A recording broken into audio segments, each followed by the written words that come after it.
Chapter 2064. In fact, it had only been half a month since Noah left Hastia's clan. Still, as a clan that was directly related to Noah, Hastia's clan would certainly be the center of attention even if they weren't caught in the abyss of trouble during the period when Noah committed the taboo of deicide. In that case, Hastia's clan's activities in the past half a month should have attracted a lot of attention. Who knew what would happen if they attracted so much attention? However, Noah and Loki had an agreement that he would help Hastia's clan in secret. Therefore, Loki should have paid attention to news about Hastia's clan. When Noah mentioned Hastia's family, the smile on Loki's face disappeared, and he started to grumble unwillingly. That Shorty's clan is doing well. No one is targeting them. Don't worry. I'm not worried. I just want to know the current situation of Hastia's clan, Noah said in an annoyed tone. Tell me. Don't just play dumb. Okay. Loki's tone began to become a little displeased. Nothing bad happened to Shorty's clan. Those gods know that you just came out to avoid trouble. It's not that you don't have any attachment to Hastia's clan. So no one is stupid enough to suddenly cause trouble for Shorty's clan. After saying that, Rocky continued. If you want to talk about what happened, then there is indeed one thing that caused a sensation among the gods. Oh. The level 1 adventurers of Loki's clan were all curious. What is it? Tiona was even more curious and couldn't wait to ask. Even your gods are shocked? What is it? It's that white-haired brat from Shorty's clan. I think he's called Belkrone? Loki curled his lips. After you started the expedition, Shorty updated the level record of her clan members in the guild. That white-haired brat has leveled up and reached LV, too. Hearing this, everyone looked at each other in dismay. Looking at the crowd, Rocky snorted. You must think that there's nothing sensational about upgrading to LV 2, right? Everyone nodded in agreement. To this, Rocky said so. Of course, there's nothing sensational about being promoted to LV 2, but what if the white-haired little devil received God's grace only a month ago? 1 month. Everyone was surprised. Wait, Loki. Finn frowned. You're saying that Belkrone only took a month to promote from LV 1 to LV 2? That's right. Loki narrowed his eyes. Now, do you understand why this matter has caused such a sensation? The reason was simple. In current history, the fastest record for promotion from LV 1 to LV 2 was 1 year. This record was a miracle created by AIC. But now Bale had broken this record. Compared with AIC, who took a year to upgrade to LV 2, Bale's time to upgrade to LV 2 was almost 12 times shorter. Promoted from LV 1 to LV 2 in a month and became a level 3 adventurer? How could such a thing not cause a sensation? Are you serious? Gareth said in surprise. Can he be promoted to LV 2 in a month? It can't be wrong. Loki said very unhappily. Those meddlesome gods have investigated and determined that Belkrone only entered Eulalia more than a month ago, and at that time, he had not received any grace. He visited many clans hoping to join them, but he was rejected. In the end, Shorty took advantage of him. Since even the meddlesome gods have intervened in the investigation, it should be right. Riveria put down the cutlery in her hand and frowned. I didn't expect AIC's record to be broken like this. I didn't expect it either. Tioni also seemed to be a little surprised. The last time when the little brother brought him into the middle level to accumulate experience, we had no idea that he had just received the grace for a month. Yes. Tioni turned her head and looked at AIC. AIC thinks so too, right? AIC nodded, but her expression did not change much, as if she did not care that her record was broken at all, because AIC knew who gave her record to be broken. Thinking of this, AIC turned her head and looked in the direction of Noah. The rest of the people were also silent and looked at Noah without saying a word. Under the gaze of everyone present, Noah said with an innocent face, "Why are you looking at me like this?" Seeing Noah there pretending to be innocent, everyone was speechless. You can understand if you think about it, right? Leafia couldn't help but mutter. If it weren't for Mr. Noah, that new adventurer named Belkrone wouldn't have been able to rise to LV 2 so quickly. That's right. Loki swung his arm. Even my beautiful AIC used it for a year. How could that kid from God knows where break this record? Then you've underestimated Belle, Noah said indifferently. Although that child is still a little immature, he has great potential. In your words, the possibility of Bale is very high. All I did was give him a push. Even without me, it wouldn't take long for him to level up and break AIC's record. It wouldn't be strange for him to do so. After all, in the month when Noah left this world, Belle, from a newcomer who had just received the grace, had raised his ability value by several stages and almost reached the A stage of the all-ability value. This proved that Belle was also very talented. Of course, the reason why he grew so fast was mainly because of Belle's early maturity skill. It was because of the early maturity skill that accelerated Belle's growth, and Belle could improve so quickly. Noah really just gave Belle a push. Even without Noah, Belle believed that it wouldn't take long for him to level up. In this regard, Loki and the others who didn't know Belle had a face full of doubts. Even AIC tilted her head thoughtfully. Well, it's fine if you don't believe me. Time will prove everything. Noah spread his hands. Don't be too surprised. Look at me, wasn't I just a newcomer who had just received the grace a few months ago? Compared to you? Only a fool would do that. Seeing everyone rolling their eyes in unison, Noah touched his nose bitterly and continued to ask. Besides Belle, is there anything else? It's not a big deal, Loki said perfunctorily with some disinterest.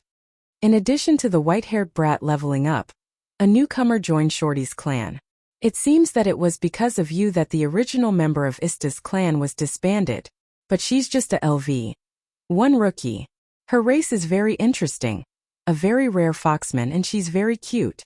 Damn it, why would such a cute girl want to join Shorty's clan? Obviously, Loki didn't know that Chun-Ji had an extremely illegal magic. However, Ista's clan was only disbanded, not disappeared. Many battle whores knew about Chun-Ji's magic, so this secret shouldn't be hidden. However, as Loki said, with the deterrence of the God-Slayer, even if everyone knew about Chun-Ji's magic, they wouldn't dare to act rashly, right? They were afraid that if they couldn't do it openly, others would use underhanded means. There were definitely many wicked gods in this May city. Just when Noah was lost in thought, Loki seemed to see through what Noah was thinking and shouted intentionally or unintentionally. Don't worry about Shorty's clan. No matter what, I promised you to take care of them and won't let those white-eyed gods mess around. Hearing this, Noah was startled at first, then smiled. Thank you, Loki. I'm just abiding by the agreement. Loki took a sip of the wine in his hand and stood up abruptly. Forget it, let's not talk about Shorty. Let's update the ability value. This time you have successfully conquered the 59th floor. You must have gotten a lot of experience points. Maybe you can level up. Hurry up and update the ability value so that I can fight in front of Shorty. Hearing Loki's words, everyone smiled bitterly, but they were also looking forward to it. Can they level up? Chapter 2065. Loki's Base Camp Central Tower. In front of Loki's room, the members who came back from the expedition were lined up in a long line, chattering. The members who had not updated their ability value were all lined up in an orderly manner. Ace, Tiona, Tiny, and Leafia, who had updated their ability value, gathered at the side and were also in a heated discussion. Noah came out of Loki's room with a piece of parchment in his hand, proving that he had updated his ability value. Seeing this, Tiona and Tiny greeted each other. Little brother. Over here. Come over here. Noah shook his head with a smile, but he did not stop. While letting the next member enter Loki's room to update his ability value, he went to the circle of girls. How is it? Noah asked. The result is okay, right? The girls did not answer, but handed the parchment to Noah at the same time. Noah glanced at it. Tiona Ziliudi LV. 5 strength, A889, A899, durability, A867, A875 dexterity, B778, B783, dexterity, A801, A816, magic, I0, I0 punching, G diving, G abnormality resistance, H breaking, I skills. Berserk brings chaos, increases attack power according to the degree of injury. The big fight increases all around when near death. Tiny Ziliudi LV. 5 strength, A824, A833, durability, B769, B777, dexterity, B781, B794, dexterity, B785, B799, magic, G207, G210 punching, G diving, G abnormality resistance, H dexterity, I magic. Gemenguard binding magic has a certain probability to forcibly stop the target. Success rate is affected by the amount of magic. Skills. Anger begets chaos. Increase attack power according to the degree of injury. Increase the effect according to the degree of anger. Great counterattack. Greatly increase strength when near death. Rafia Varides LV. 3 power. I-84, I-88, durability. H-121, H-124, agility. A-207, G-211 agility. A-252, G-255, magic power. B-723, A-801, magic conductor. H anomaly resistance. I magic spiritual bow of light arrow single shot magic, automatically track the target. Volley of javelins. I attack magic. Flame attribute. Circle of fairies. Summoning magic can activate magic that is restricted to the elven race. Prerequisites. You must fully grasp the target's magic effect and chant. Summoning magic will consume a corresponding amount of spiritual energy. Looking at the ability values of Tiona, Tiony, and Leafia, Noah inwardly exclaimed, as expected. Although he had long known that it was impossible for others to grow too fast, and that they might not be able to increase their familiarity by 20 after a month of hard work, Noah didn't feel this at all when he was in Hestia's clan. Not to mention other things, Noah's own growth was definitely at the level of breaking the rules. Bale's growth was also abnormal because of his early maturation skill. Only Lily's growth was too slow, so she became a professional support. In other words, before this, Noah had never had a comparison and didn't know how difficult it was for other adventurers to grow. Now, looking at the ability values of Tiona, Tiony, and Rafia, Noah finally felt it was real. They had already traveled to the 59th floor of the unreached area, but Tiona's and Tiony's proficiency had not increased by more than 40. It was really sad. Because Rafia was a magic shooter, it was normal for her to increase less in the other 4 attributes. However, the increase in magic was only 1 stage, and compared to Noah's previous situation where he often jumped several stages, it was not even comparable. Of course, this was also because the basic abilities of the girls were already at Stage A and Stage B, which was extremely close to the highest level of Stage S, so it was more difficult for them to improve.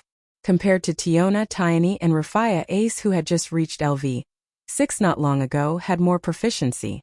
Ace Wallenstein LV 6 strength, I-30, I-53, durability, I-39, I-48, dexterity, I-58, I-86, agility, I-57, I-92, magic power, I-45, H-159, hunter, G abnormal resistance, G swordsman, H healing, I magic frowny face wind spirit rush additional magic, wind attribute, chant, awaken.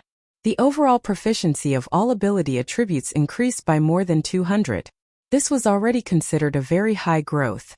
Perhaps it was because AIC had single-handedly blocked the Filthy Fairy's super long chant and successfully used crush magic, which gave AIC a lot of experience points. After all, the level of the Filthy Fairy was at least LV7 or even higher. In terms of EXP, it must be very high for her to block the super magic of an enemy of that level alone. Ah, it's not so easy to reach LV6. Tiona said with some frustration. I still want to catch up with Ace this time. If we can defeat the Immortal of Filth, we might be able to rise to LV6, right? Tyugni shrugged. Unfortunately, that Filthy Fairy was defeated by Little Brother in 1 move. But if Mr. Noah didn't make a move, we don't know if we can defeat that Filthy Fairy. Rufia recalled the crisis at that time and couldn't help but feel a little scared. That Filthy Fairy is too powerful. Even if we fight to the death to defeat her, if the price is the sacrifice of people, then I'd rather not. Both Tyan and Tyan nodded. Even AIC agreed with the idea. In fact, at that time, if Noah used the double ability of the gauntlet to help everyone, it was not impossible to defeat the Filthy Fairy. However, in the end, Noah didn't let everyone take the risk. Thinking of this, Noah sighed helplessly. We were already very careful not to make a move, but in the end we still couldn't hold back. In terms of the result, Noah saved the group of Loki's clan, but also made the group of Loki's clan lose a chance to level up. However, just as Rufia said in the situation at that time, if Noah insisted on not making a move, then even if they could defeat the filthy fairy, Loki's clan might have to pay the price of sacrificing people, right? Noah still didn't want to watch this happen. Therefore, whether it was a good thing to make a move was still up for discussion. Oh right. Tiona looked at Noah. Little brother, how are you? AIC, Tyagni, and Leafia immediately turned to look at Noah. Noah smiled and presented the parchment in his hand in front of everyone. Noah Dole LV. 5 Strength. A846.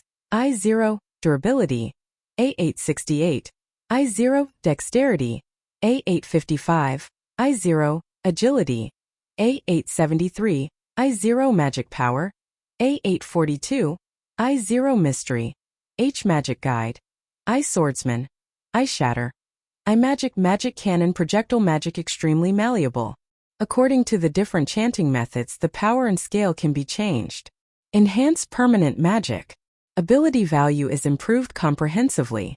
The degree is determined by the amount of spiritual power, magic power, consumed. Materialize Imitation Magic. Only limited to imagination.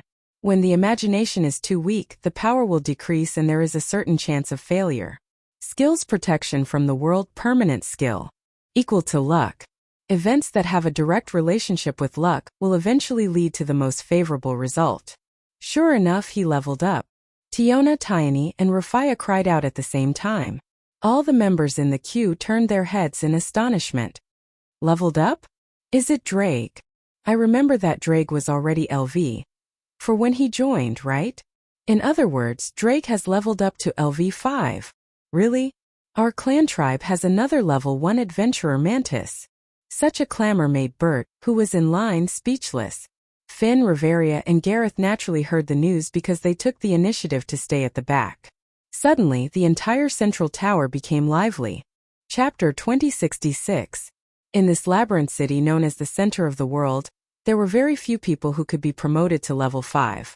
Thinking about Apollo's family, which was known as the backbone of Eulalia's backbone, their leader was only LV3. Think about Ista's clan, which was one of the most powerful clans in Eulalia, but the leader was only level 5. Only clans like Loki's clan and Freya's clan, which were at the top of Eulalia, had many level 1 adventurers. However, even Loki's clan and Freya's clan did not have more than 10 level 1 adventurers in their clans. One could only imagine how important a level 1 adventurer was to a powerful family. Although Noah was just a newcomer, the group members were very happy that a member of their clan had become a level 1 adventurer. In this way, our clan's level 1 adventurers will not be less than Freya's clan. But Freya's clan has the valiant Otto. What are you afraid of? Our clan also has the leader, deputy leader, and Sir Gareth.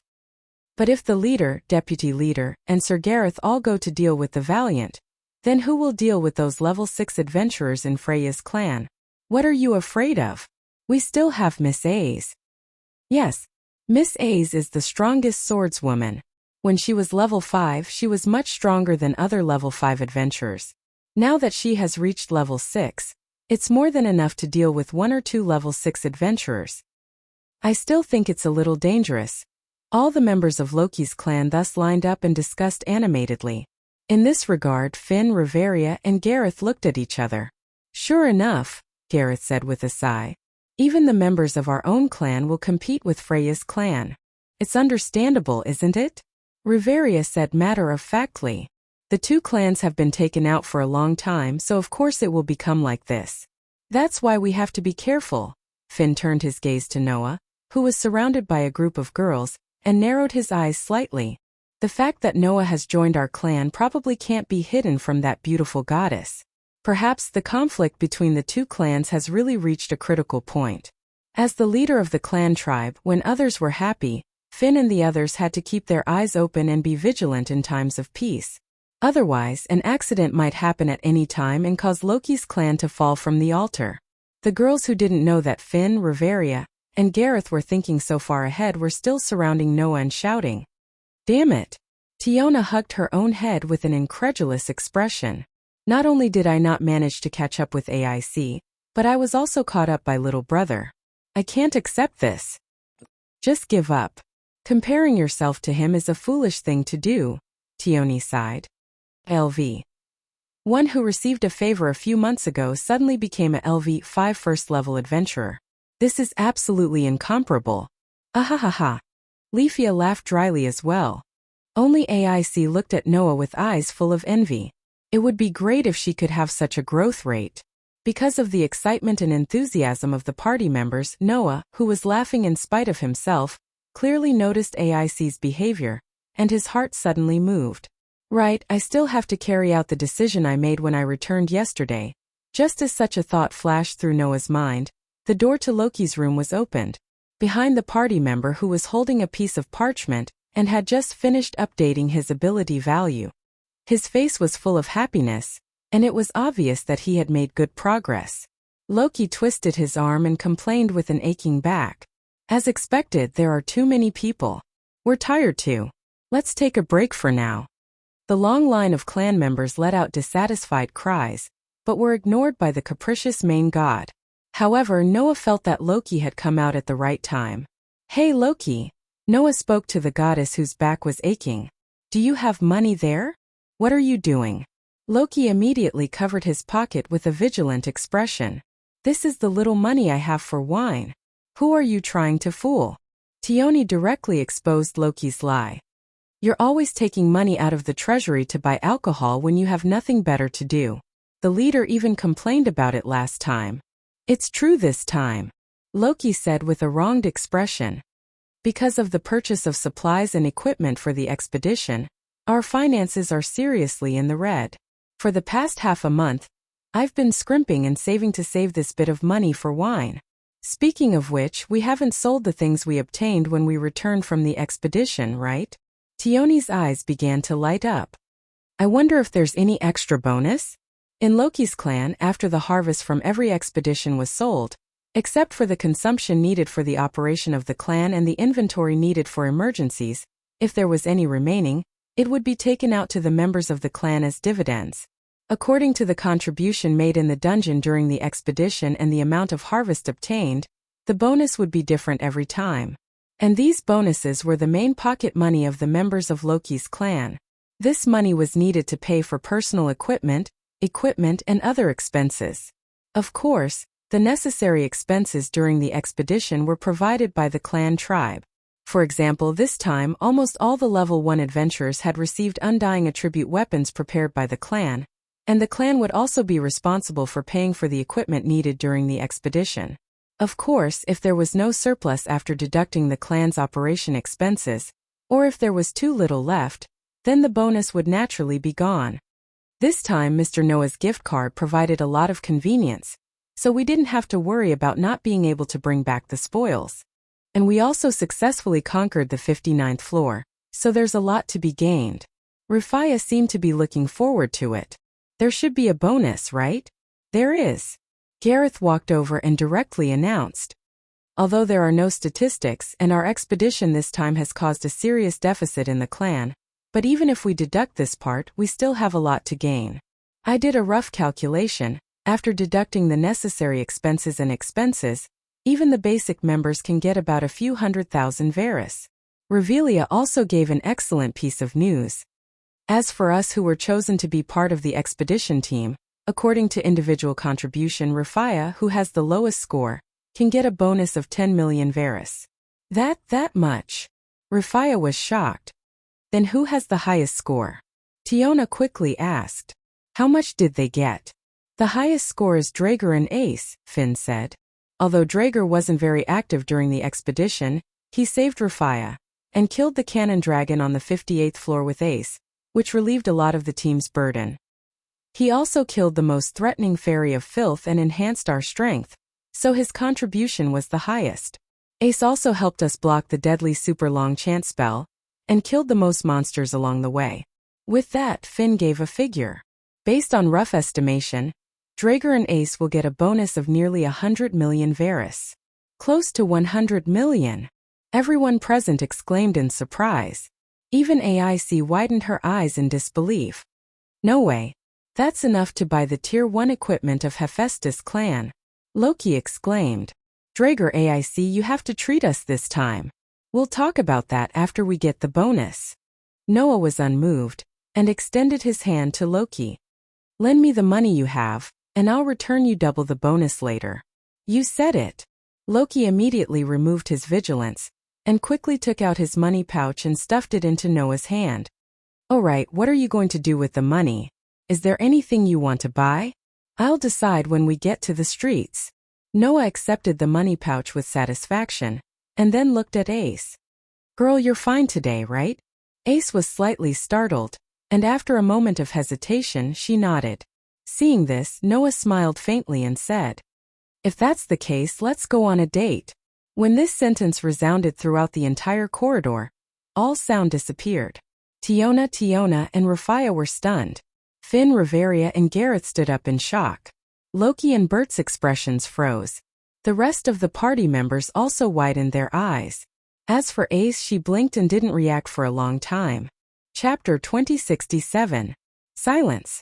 A deathly silence. At this moment, everyone present was looking at the calm Noah and the confused AIC with an extremely sluggish expression. Everyone had lost their ability to react. Under such circumstances, it was AIC's brain that worked smoothly. She tilted her head and repeated that word with uncertainty. Date? Yes, date, Noah said calmly as if he didn't realize that he had said something shocking. Let's go shopping together. What do you think? Shopping? AIC was still at a loss as she asked timidly. Just me, and you? Yes. Noah smiled slightly. What? You don't want to? AIC shook her head almost reflexively. Then it's fine. With that said, Noah reached out and held AIC's hand. Then let's go. As soon as he finished speaking, Noah held AIC's hand, who had yet to react and was at a loss. Under the countless dumbfounded gazes of the crowd, they ran out with clear footsteps.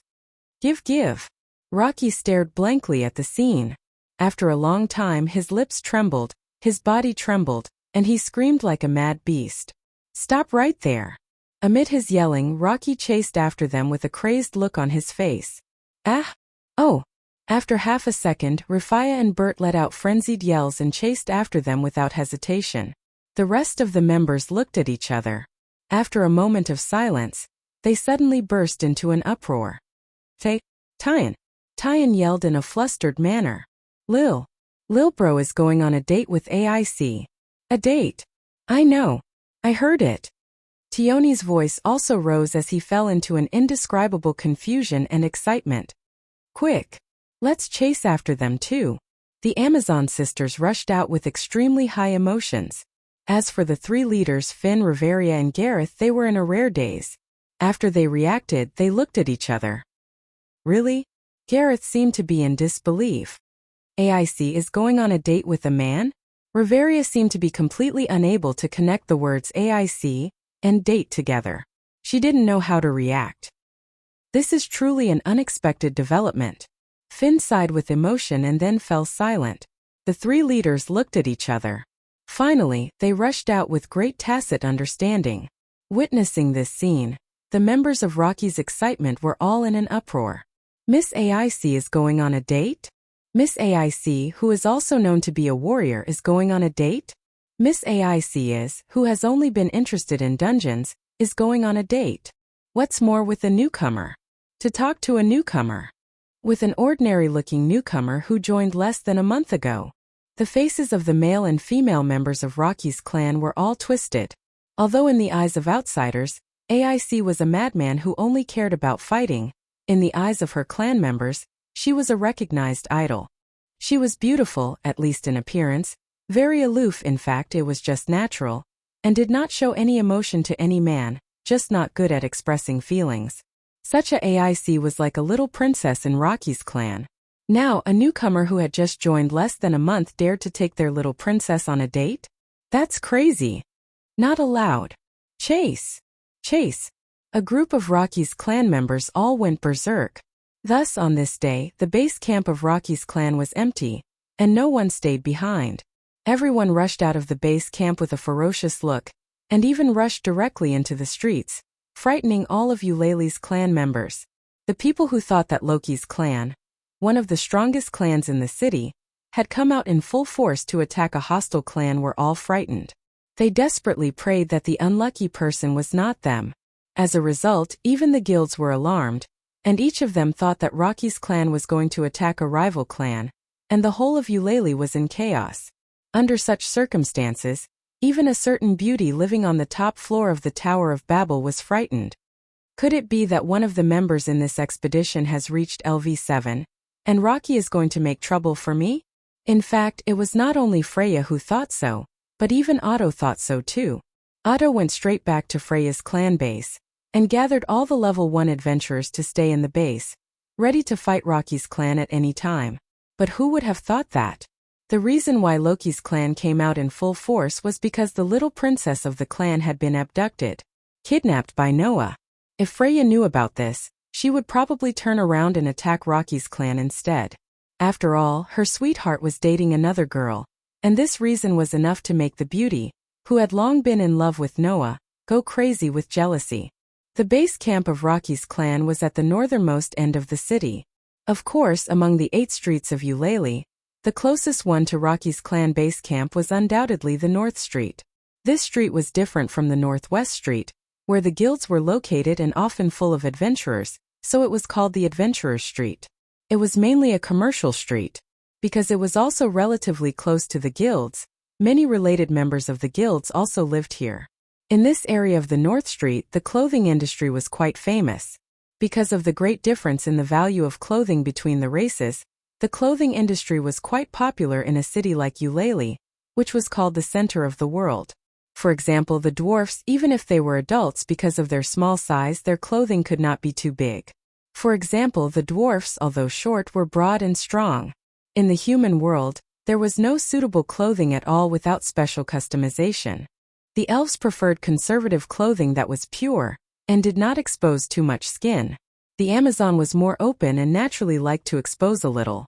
Because of the physical characteristics of the orcs, such as the part of the tail that needed to be exposed through pants and skirts, they also needed corresponding clothing. Coupled with the different customs and concepts between the races, the demand for clothing could not be said to be small. In view of this, the clothing industry naturally became popular. In the North Street, which was equivalent to a commercial street, the most shops were clothing stores that sold clothing. A large number of clothing stores were located at both ends of the North Street. On the road, although there were adventurers among the pedestrians coming and going, most of them had taken off their weapons and were leisurely strolling through the commercial street. Under such circumstances, Noah and AIC appeared. Isn't that the swordswoman? Who is the man next to her? They are holding hands. Is the swordswoman finally being seduced by someone? What does seduction mean? Who knows? Those gods often say that a woman was seduced by a man. It should be referring to the relationship between a man and a woman, right? I see. The surrounding pedestrians began to whisper to each other. For the strongest female swordsman in Eulalia, no one did not know her. Therefore, when AIC entered the North Street, she immediately attracted everyone's attention. Under the gaze of so many people, AIC seemed to be looking for a sense of security and involuntarily reached for her waist. However, the sword that was usually worn there was not brought out at all, so AIC touched nothing. Without the sword, AIC's combat power decreased by at least 70%. This made AIC's expression become a little weak, and she stuttered to open her mouth. Where are we going? Hearing AIC's words, Noah finally stopped for the first time. Turning his head looking at AIC, Noah began to size her up. Her skin was as smooth as jade. Her figure was slim and slender. She wore a blue and white dress, but the back was boldly open and exposed to the air. Looking at AIC, Noah suddenly asked, "How long have you been wearing this set of clothes? Why haven't I seen you change it?" For a moment AIC almost did not react. When she finally reacted, AIC was a little uneasy. Because Loki said if I don't wear it, then she will bite her tongue and commit suicide. That useless god. Chapter 2068. Today, as usual, every street was packed with people. Humans, elves, dwarves, orcs, dwarves, Amazons. Regardless of gender, age, or gender, all kinds of races were mixed together. The scene of people coming and going on the streets looked lively and spectacular, giving people a sense of vitality. Some people laughed and chatted while walking, some strolled around the stalls and shops, and some cursed at each other at the top of their lungs. It was really lively. Not long after, the commotion became even more intense. Rumble. Along with a series of rumbling sounds, a cloud of dust rose from the end of the street. A goddess, an elf, and a werewolf also rushed over. They looked around with ferocious expressions, and their eyes were bloodshot as they randomly grabbed people. That silly goose over there. Loki grabbed a human's shoulder and put his face in front of the other party as if he wanted to devour him. His face was distorted. Did you see my pretty AIC? Don't tell me you don't know who AIC is. That unlucky human's face turned green. While Loki went berserk, Bert and Leafia were doing the same thing. Bert grabbed a beastman by the collar and roared at him. Leafia had also changed from her usual meek, weak, and easily nervous appearance. She questioned a dwarf with a ghostly expression. The pedestrians were frightened by this scene and panicked. They ran away and closed the doors. Even the children were scared to tears. It was as if a monster had passed through the city, leaving people speechless. Finn, Reveria, Gareth, Tiona, and the others who had caught up from behind were shocked when they saw this scene. They hurriedly stepped forward and stopped the overgod and his companions from going berserk. Loki. Finn. Calm down. Reveria. Really, what are you doing? Gareth. Making a ruckus on the street, the guild will be alerted. Tiona. Don't give us trouble. Tiony. In a flurry, Finn and Gareth restrained Loki, Tiona and Tiony restrained Bert as usual, and even Reveria restrained Leafia and reprimanded her loudly. Let me go. Finn. Gareth. Rocky didn't settle down at all. Like a mischievous brat, he kicked his legs. Let me go find AIC. I want to save my AIC. Let go of me too. Stupid Amazon. Bert struggled. Who will let that bastard succeed? Lady Reveria. I beg you to let me go. Rafia cried out. I have to bring Miss A's back. Seeing Loki, Bert, and Rafia being provoked to such an extent, Finn and the others were speechless and had a headache. The same scene played out on the entire street. Some of the members of Loki's clan went berserk like Loki and the others. Some of the members of Loki's clan still retained a bit of rationality and hurriedly stepped forward to stop them. Suddenly, the entire street became chaotic because of the Loki clan's people. It was so noisy that the surrounding pedestrians looked at each other. What kind of show was going on this time? On the contrary, the male gods and goddesses who had heard the news and ran over to watch the show hid in the dark in disgust. Does Loki have rabies? You don't say. It really does look like it. The question is, can we gods get rabies? It's hard to say. Loki was a little abnormal to begin with. He had this tendency when he was in the heavens, right? In other words, even the children in Loki's clan have been infected with rabies. How pitiful. The gods who pursued entertainment were always looking for fun. They took this opportunity to express their nature of gloating incisively and vividly. In this regard, Loki really seemed to have rabies. He gritted his teeth and roared at the male gods and goddesses who were hiding. Get out of here. Oh my god. The group of gods was frightened just like that. It was unknown whether they were faking fear or excitement. They scattered and hid again. As for Loki, the anger in his heart was burning more and more fiercely. He ordered everyone in the most rude and unreasonable manner so far. All of you go and find them. Even if you have to turn the whole of Eulalia upside down, you must find them. Yes. More than half of the clan members answered without hesitation. That's the end. The remaining half of the clan members hugged their heads and groaned bitterly. Meanwhile, Finn, Reveria, Gareth, Tiona, and Tiona all smiled bitterly. I say, Loki, why did you disturb them? Tiona said with some dissatisfaction. Because of some things during the expedition, AIC's mood wasn't very good. Isn't it good to let the little brother take her out for a walk? That's right. Tioni defended AIC. It's not like we're going to the buried city. Even if we go to the buried city, the little brother will be there. No matter how deep we go, AIC will be fine, right? However, the Amazon sisters' persuasion had the opposite effect. That's why it's dangerous. Loki yelled loudly. He actually took advantage of AIC's bad mood to raise her favorability. How can I just stand by and watch? That's right. Leafia uncharacteristically retorted the group of level 1 adventurers. Taking advantage of her is too despicable. Anyway, let go of him. Bert yelled angrily. This time, I'll definitely kick that bastard to death.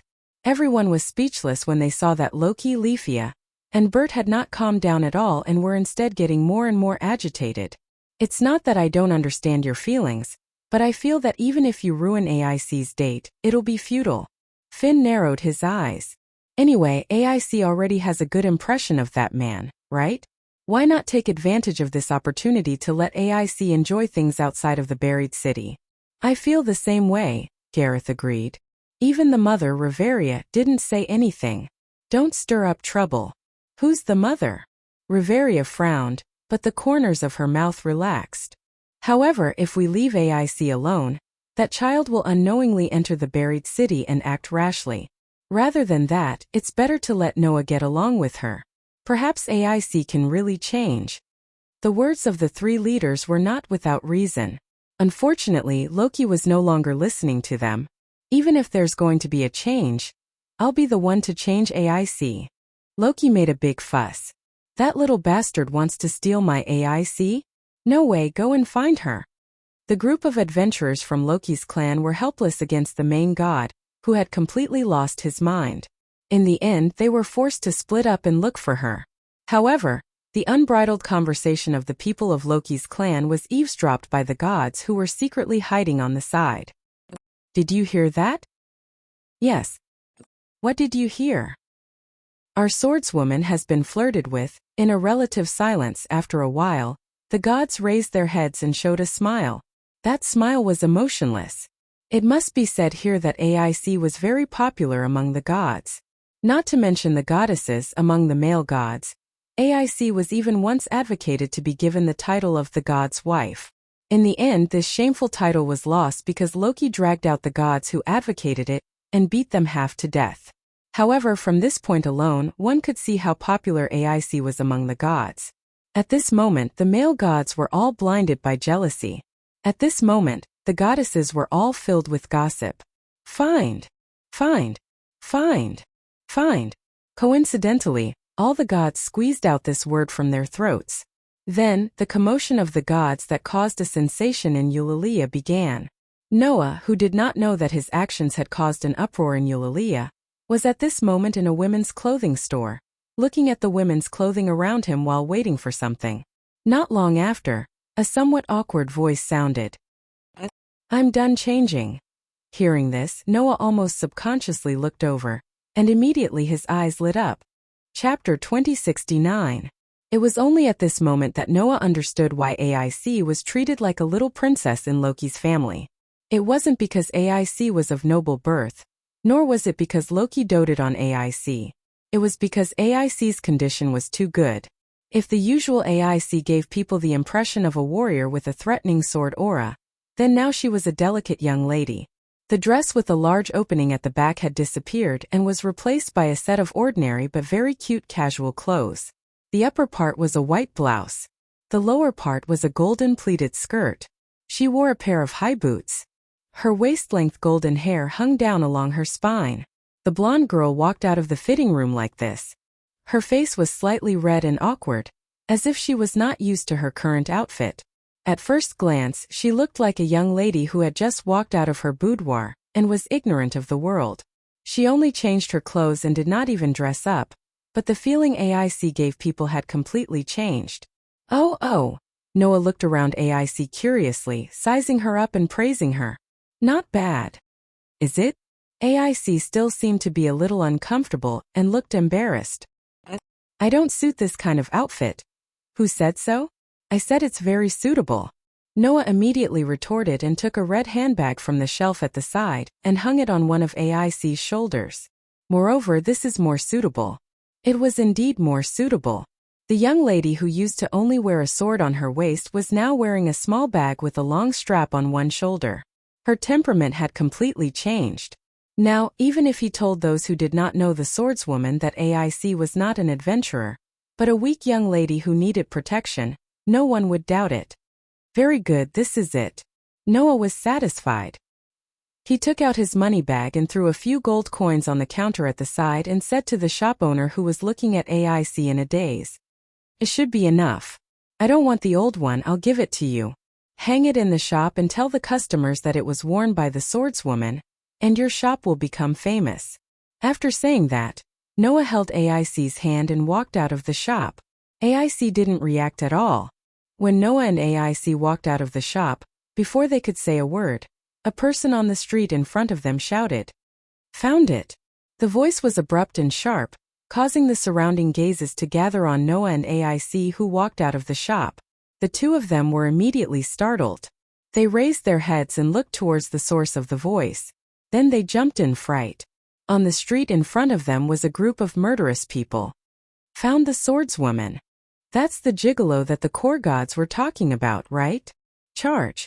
Get the swordswoman. The gods said, whoever gets the swordswoman will be rewarded with 1 million Varus. Oh.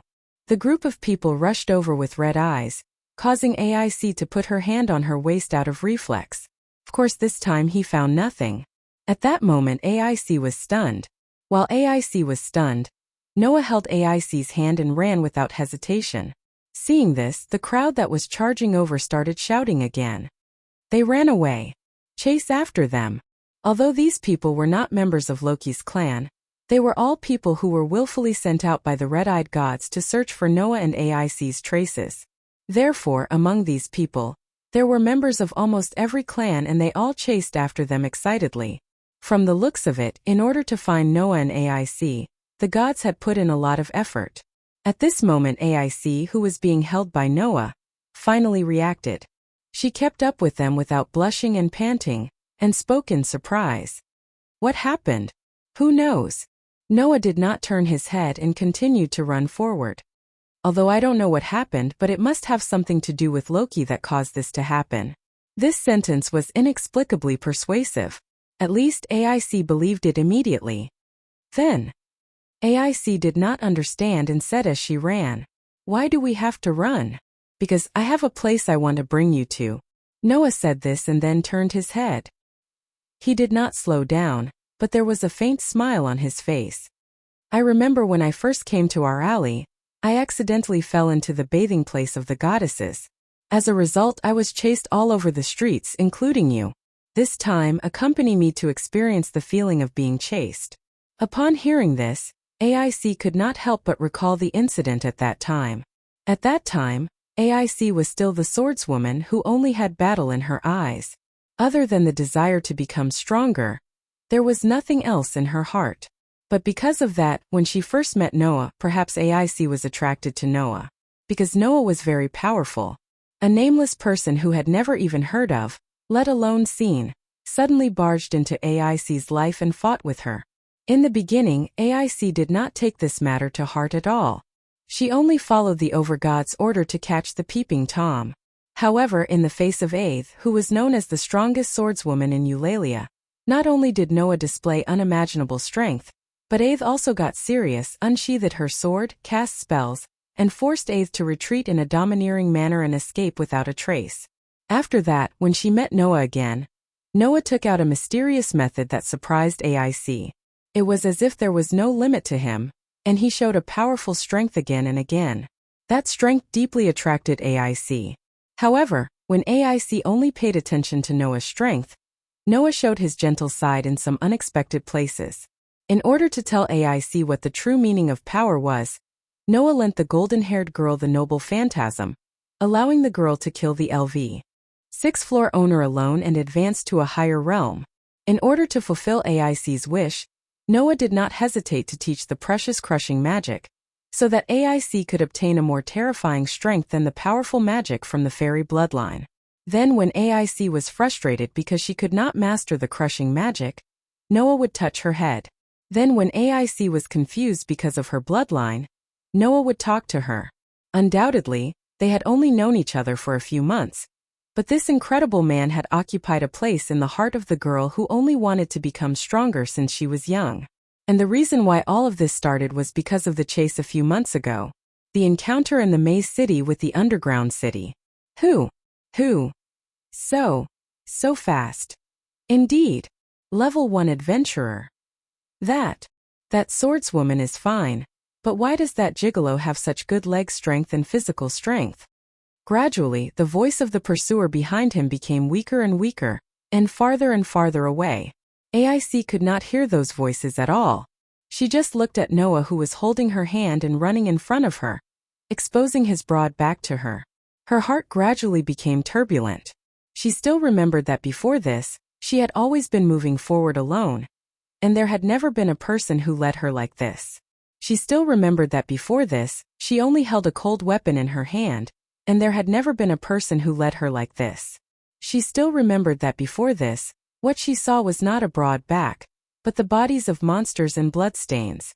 She still remembered.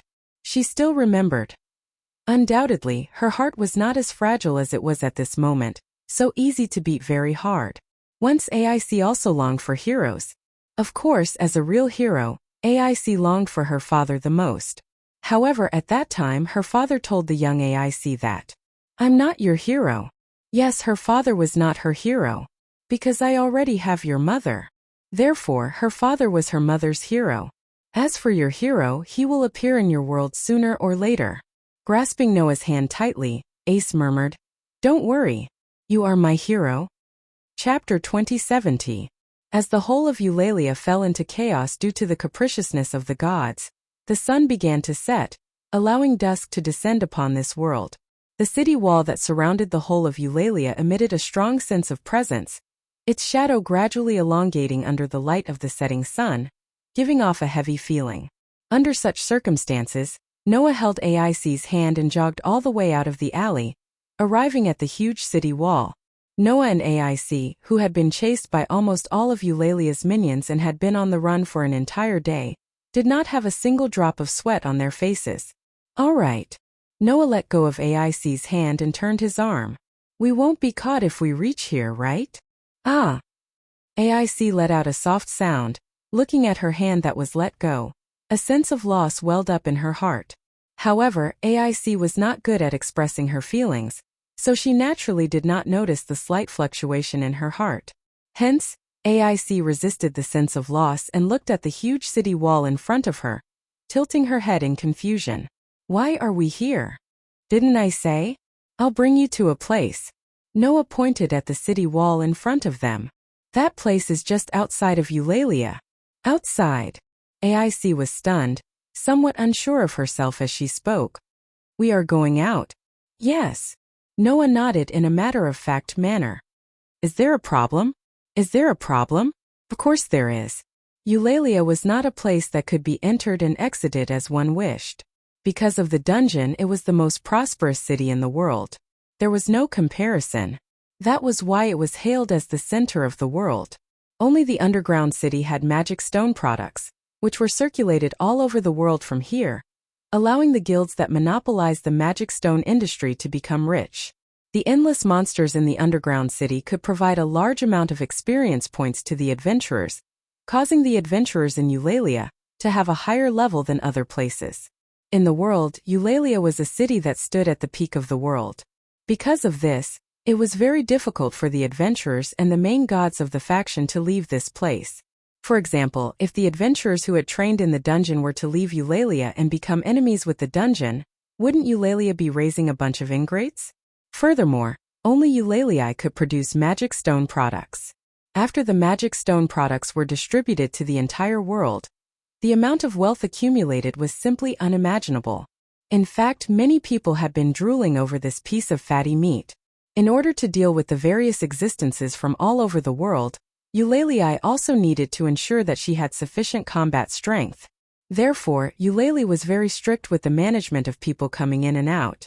It would be fine if the person who wanted to leave the city was a normal person, but if it was a member of the clan tribe or even a lord god of the clan tribe who had received grace, there would be many procedures to go through. This was especially true for powerful spawns.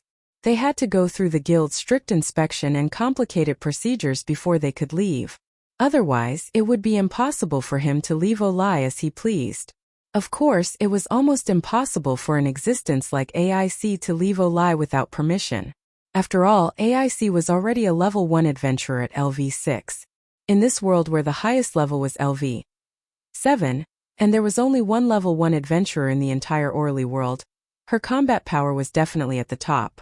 In this case, the guild, which was extremely sensitive to the loss of combat strength, naturally would not easily let a level 1 adventurer like AIC leave. If there was an application and approval, then it would be fine. If there was no application and she left Olai without permission, not to mention the individual, even the clan tribe might be implicated and the entire faction would be punished. Noah had only left Olai twice in this world. The first time was when he went to the venue needed for the war game. That was a war game approved by the guild and the gods, so Noah could naturally leave the city without any effort. The other time was when Apollo's clan tribe was collectively driven out of Olai. Noah rushed ahead, left the city, and completely eliminated Apollo's clan tribe. At that time, Noah left without permission. Fortunately, he was not discovered or he would definitely be punished. Now, Noah planned to leave Olai with AIC without the guild's permission, so how could there be no problem? However, when she was hesitating whether she should reject him or not, Noah smiled. "Don't worry, it won't be too long and I won't kidnap you."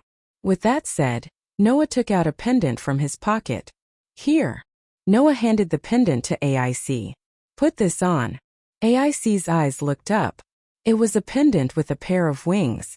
After taking the pendant, AIC asked softly, This is a magic tool," Noah answered directly.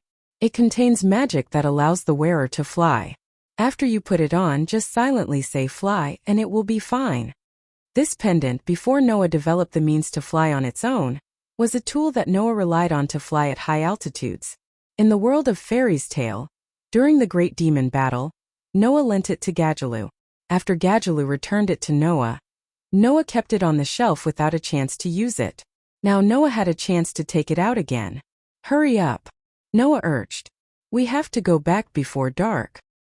Hearing this, AIC withdrew her curious gaze, nodded, put the necklace on her neck and silently said, "Fly." The pendant worn on AIC's neck immediately emitted light. In the next moment, AIC's body floated up into the air, causing her emotionless face to twitch slightly. Her crystal-clear eyes were filled with astonishment. Although AIC could also obtain the ability to fly for a short period of time with the help of Wind Spirit Scamper, but that was only with the help of the wind to support her body. It was completely different from the feeling of her body becoming as light as a feather and being able to fly freely. AIC even felt that as long as she thought about it, her body would be able to fly as she pleased. So how could AIC not be surprised?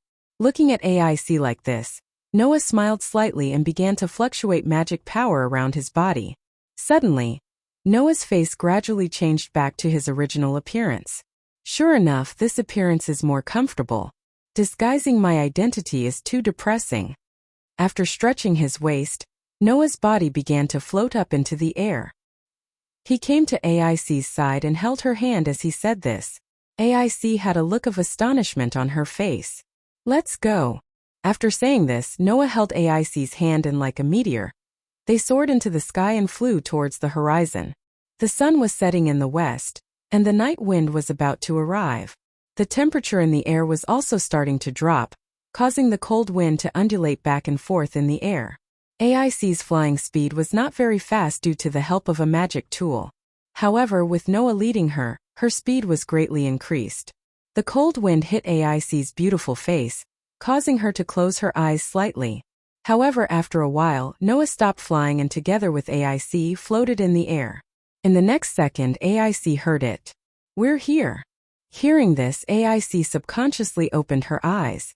However, just as she opened her eyes, the scene in front of her made AIC's eyes widen. Her eyes were filled with amazement.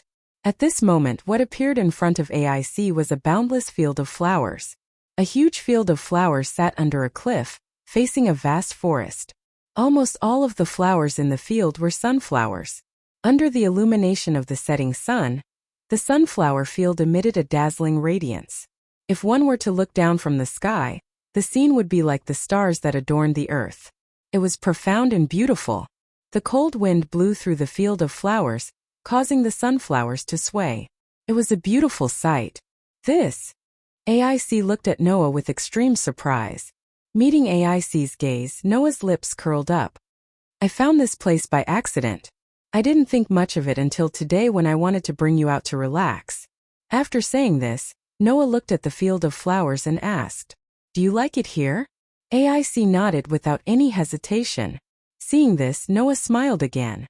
Then let's dance. Chapter 2071. AIC didn't know how many times she was stunned, but AIC couldn't help but be stunned.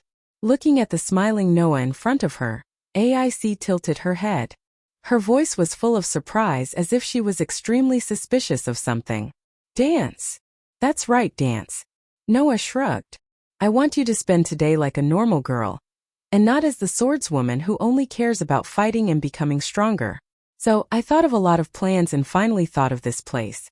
Saying this, Noah looked at the vast flower field below and said, Don't you think that dancing in this place is a wonderful thing for a girl? AIC opened her mouth slightly. Her heart was in a dilemma, but in the end, it all twisted into this sentence. I don't know how to dance. In other words, AIC had never danced before. Noah wasn't surprised at all. It's okay. Noah held AIC's hand. Let me teach you. After saying this, Noah gently pulled the girl into his arms, hugging AIC's slender waist, and let AIC put one of her hands on his shoulder. Being suddenly embraced by Noah, AIC's pretty face blushed as expected. Looking at AIC like this, Noah smiled as if he found it interesting. Then he took out a small leather bag and threw it into the air. Bang! The leather bag suddenly exploded without any warning, sprinkling a burst of crystal-clear particles. Under the blowing of the breeze, the particles circled around Noah and AI like fluorescent lights. This is. AIC blinked her eyes and said the true form of the crystal-clear particles. Magic stones? To be exact, it should be powder made from magic stones. Noah corrected her. This kind of powder doesn't have much use. It's only used by adventurers in the dark underground. It can provide some light, so I'll make use of it and use it to set up the atmosphere. Of course, this wasn't enough. Noah took out a small box from his arms and gently opened it. The next moment, a beautiful piece of music was played from the box. AIC wasn't that surprised about the box that could play music, because it was a type of magic stone that could be used to record music, and after opening the box it could be replayed. It was often used in banquets and balls. Loki used to fiddle with some of these magic stone products, but he didn't pay much attention to it. It was at that time that AIC knew about these magic stone products. Under AIC's gaze, Noah let go of the music box and let it fall to the ground. It was swallowed by the flower field below and disappeared without a trace. But because of this beautiful music, it was simply because of the beautiful flowers field beautiful, and the surrounding dazzling powder, it was like a fairy in a dream. Soon after, a man and a woman, who were suspended above the flower field and surrounded by resplendent powder, began to dance. It was a light dance. It was not like the formal social dance at a ball, nor was it like the overly exaggerated dance. It was just a dance that spun along with the music. Rather than being as light as a butterfly, it was better to say that it was as free as a bird. If anyone had ever seen a bird playing in a forest, they would have realized that this dance gave off that feeling. Noah and AIC held each other's hands tightly, and under the contrast of the star-like light particles and the sunflower field, they danced as if they were in a dream. Perhaps it was because of this, AIC's body was not as stiff as a beginner's.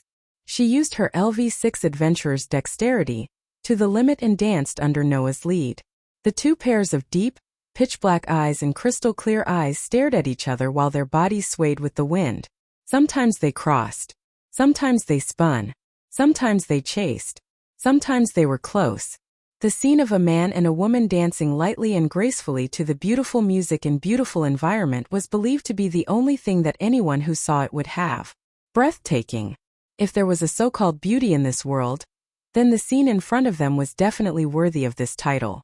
There was no doubt that it could make people intoxicated, including the people involved. AIC let her body dance under Noah's lead, but her eyes were firmly fixed on Noah's body. At this moment, AIC forgot that she was chasing the powerful swordswoman. At this moment, AIC forgot that she was a warrior who was revered by people. Of course, AIC even forgot that the person in front of her was a tyrant who could defeat tens of thousands of soldiers, and that he was a taboo god slayer. Then what was filling Alice's mind when she had almost forgotten everything? She could feel the warmth of the pair of broad hands that were holding her hand. What occupied his field of vision was a face with a faint smile, the gentleness in the other party's eyes when he looked at her, and the warmth that flowed in her heart that she could not control no matter how hard she tried. These feelings made AIC feel as if she had returned to her childhood in a daze. At that time her father would touch her head. At that time her mother would smile at her. When her father and mother treated her like this, she would also forget everything and only remember the warmth that flowed in her heart.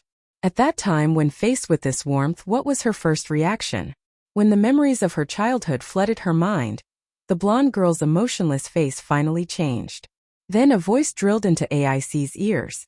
"I finally saw you smile from the bottom of your heart."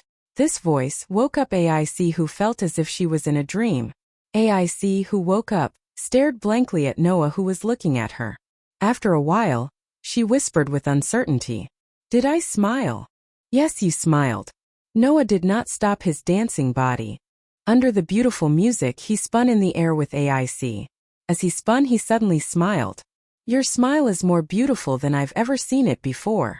These words made AIC's heart feel an inconceivable feeling, and her face slightly blushed. Looking at AIC like this, Noah's smile did not diminish as he said this. "You have to smile more often in the future. That way, you will realize that it is not as difficult to become strong as you think." Holding AIC's hand, Noah lightly flew into the sky. Along with the light particles that reverberated around him, he danced in the air like a fairy. It doesn't matter if you are a sword concubine or a warrior concubine that people don't dare to flatter. Similarly, it doesn't matter what kind of blood flows in your body. You don't have to worry about it. AIC could only fly into the air under Noah's guidance. Her body was surrounded by dust that looked like starlight, reflecting her light golden hair that reached her waist. She listened to Noah's gentle and elegant words that were like a light breeze. "Don't act rashly by yourself. If you don't have enough strength, I can lend it to you. If no one acknowledges you, then I will also acknowledge you.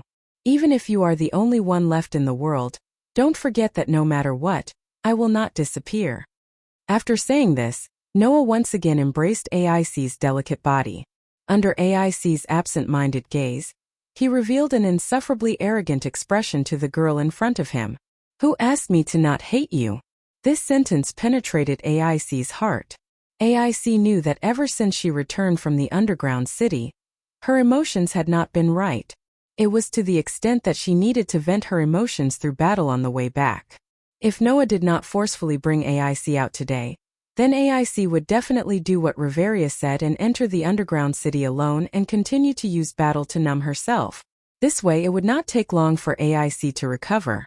However, just as Noah thought, a girl could only use battle to vent her emotions when she was in a bad mood. That was really sad.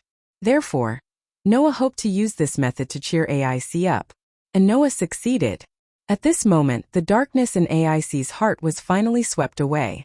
Feeling the warmth from Noah's embrace, AIC gently closed her eyes. Her face was more peaceful than ever. "Thank you." This sentence disappeared in the wind. A man and a woman were still dancing in the flower field. As the sun set and the curtain of night fell, the starry sky gradually became the background. Chapter 2072. Night began to fall. Eulalie, which had become chaotic, finally regained its peace. Because of the gods' rampage, the entire labyrinth city was more chaotic than a wet market. Many clan overgods willfully gave orders for their clan members to search for Noah and Ace. They even put in a lot of effort and prepared a bounty, which made the eyes of those greedy clan members turn red with greed. In the end, in order to find the target, the members of the major clan tribes almost turned the entire Eulalie upside down, causing a serious impact on the ordinary citizens. In the end, as expected, the guild was alarmed. Under the suppression of the guild, the clan tribes were all severely criticized and even fined by the guild, causing the main gods who had calmed down to wail. Among them was Loki's clan tribe.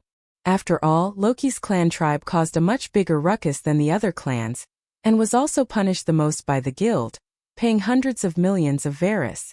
Under such a heavy punishment, the rampaging clan tribes finally calmed down. After that, the commotion spread like wildfire. When the ordinary citizens who did not know the truth learned the truth of the matter, they were all speechless. So, the reason why Eulalia was in such a mess wasn't because of the monsters that came out of the buried city and launched a large-scale attack, nor was it because of the armies of the other cities and kingdoms. Was it because a group of gods wanted to ruin a couple's date? This kind of thing could only happen in a city like Eulalia, where there were many clans and entertainment gods everywhere.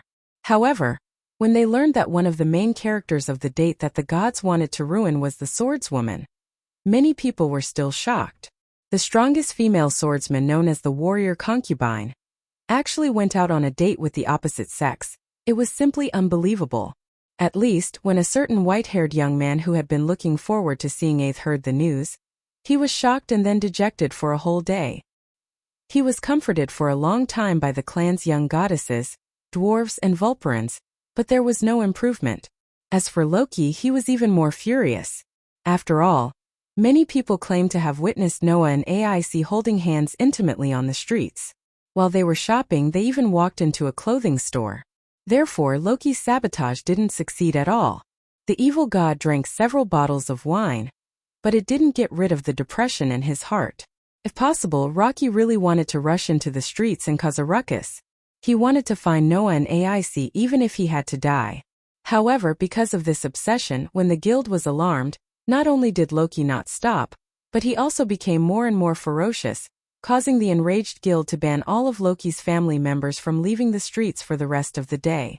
If they were to cause trouble again, not only would they be fined, but the guild would also confiscate the land of Loki's spawn. Now that they had been severely punished, Finn, Reveria, and Gareth naturally couldn't continue watching. Each of them completely suppressed the rampaging over God and forcefully brought him back to their base. However, Rocky still refused to give up. Didn't the guild forbid him from leaving? Then let's wait in the base. I don't believe that those two won't come back. Therefore, even though it was dark, Loki still stayed in the courtyard, staring at the door. He looked like a wolf dog with a ferocious look. Similarly, Rafia and Bert were also staring at the door. A god, a wolf, and an elf stood side by side in a row, staring at the door in front of them while gnashing their teeth. Finn, Reveria, and Gareth had reason to believe that.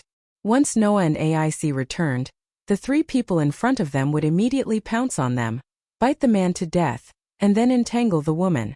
The twin Amazons couldn't understand this. Seriously, what are Loki, Rafia, and Bert doing?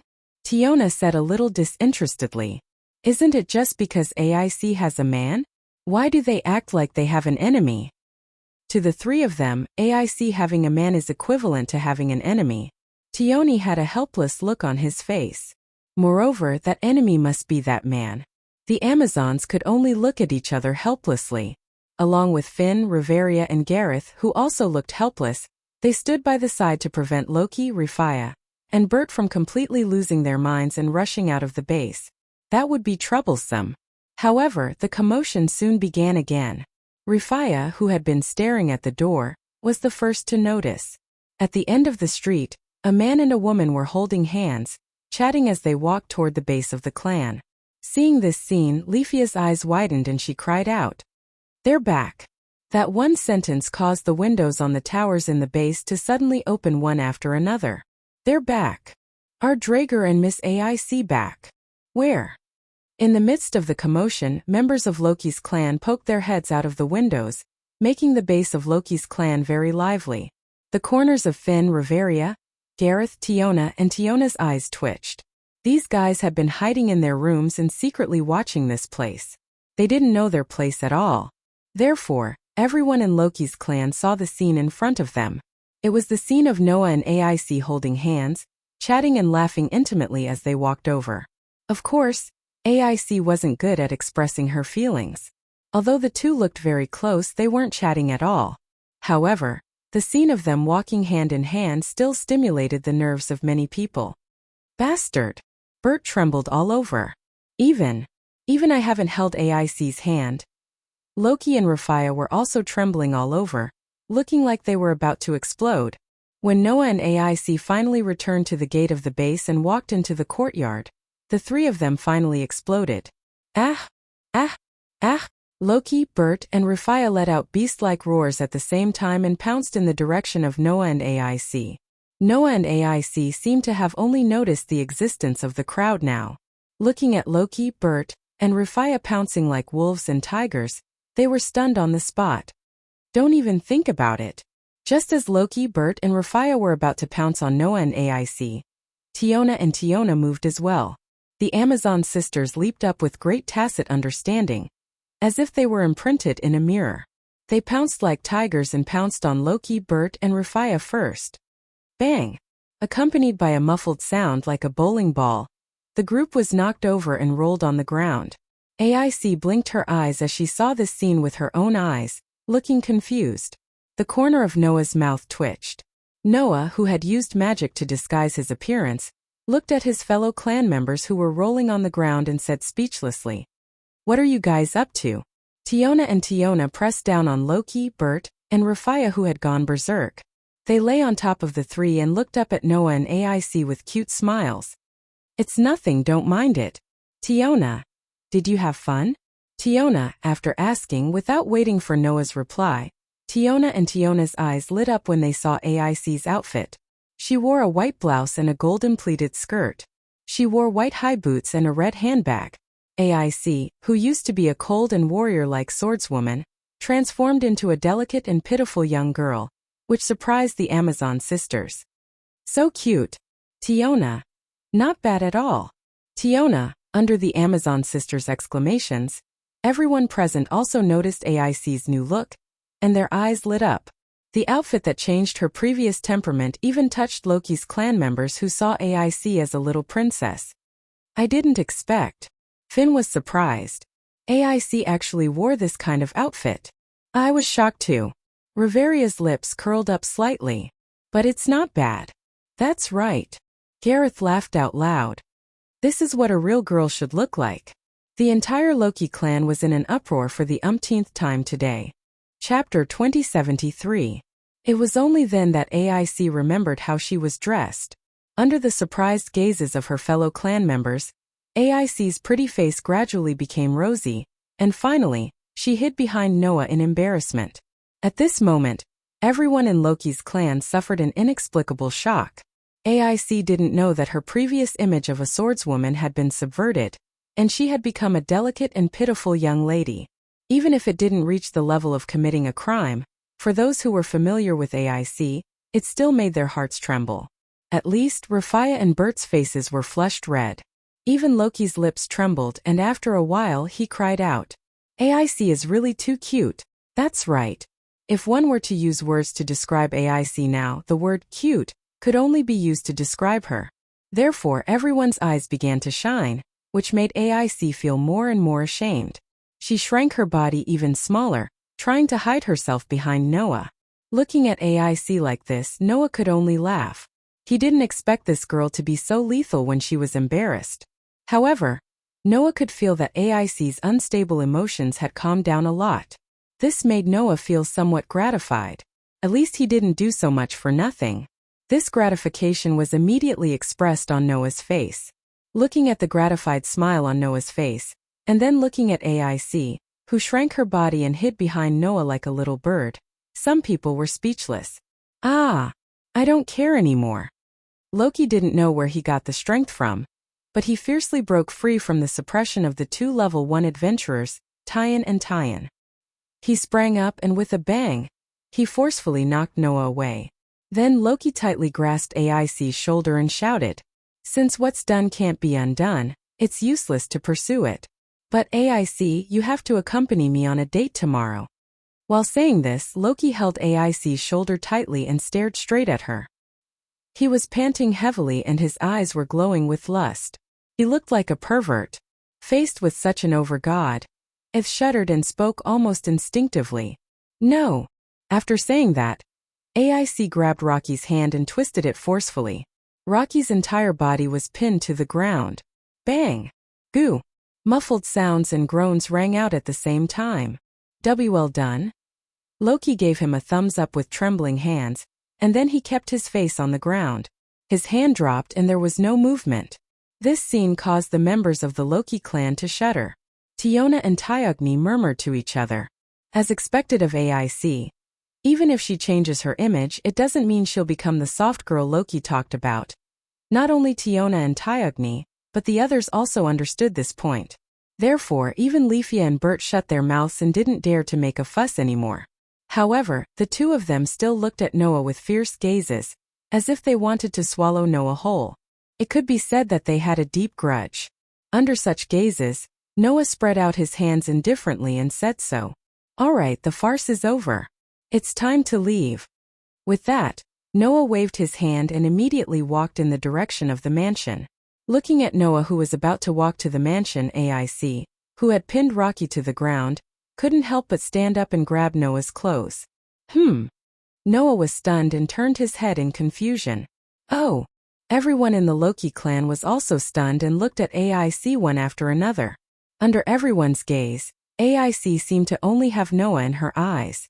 She spoke in a low voice. "In the future, will you still accompany me on dates?" This one sentence made everyone's hearts twitch and their mouths open into an O shape. Only Noah met AIC's expectant and uneasy gaze and suddenly smiled after a while. "As long as you're willing." Hearing this, the expectant and uneasy gaze in AIC's eyes disappeared. In the next moment, a smile appeared on AIC's beautiful face. It was an extremely pure and innocent smile without a trace of falsehood. It was not like before where there were only slight changes. Instead, it was like a blooming flower, a cheerful and open-minded smile. Noah had seen this smile at the end of his dance with AIC above the sunflower field. The smile that Noah said was more beautiful than ever before was exactly the same as the one in front of him.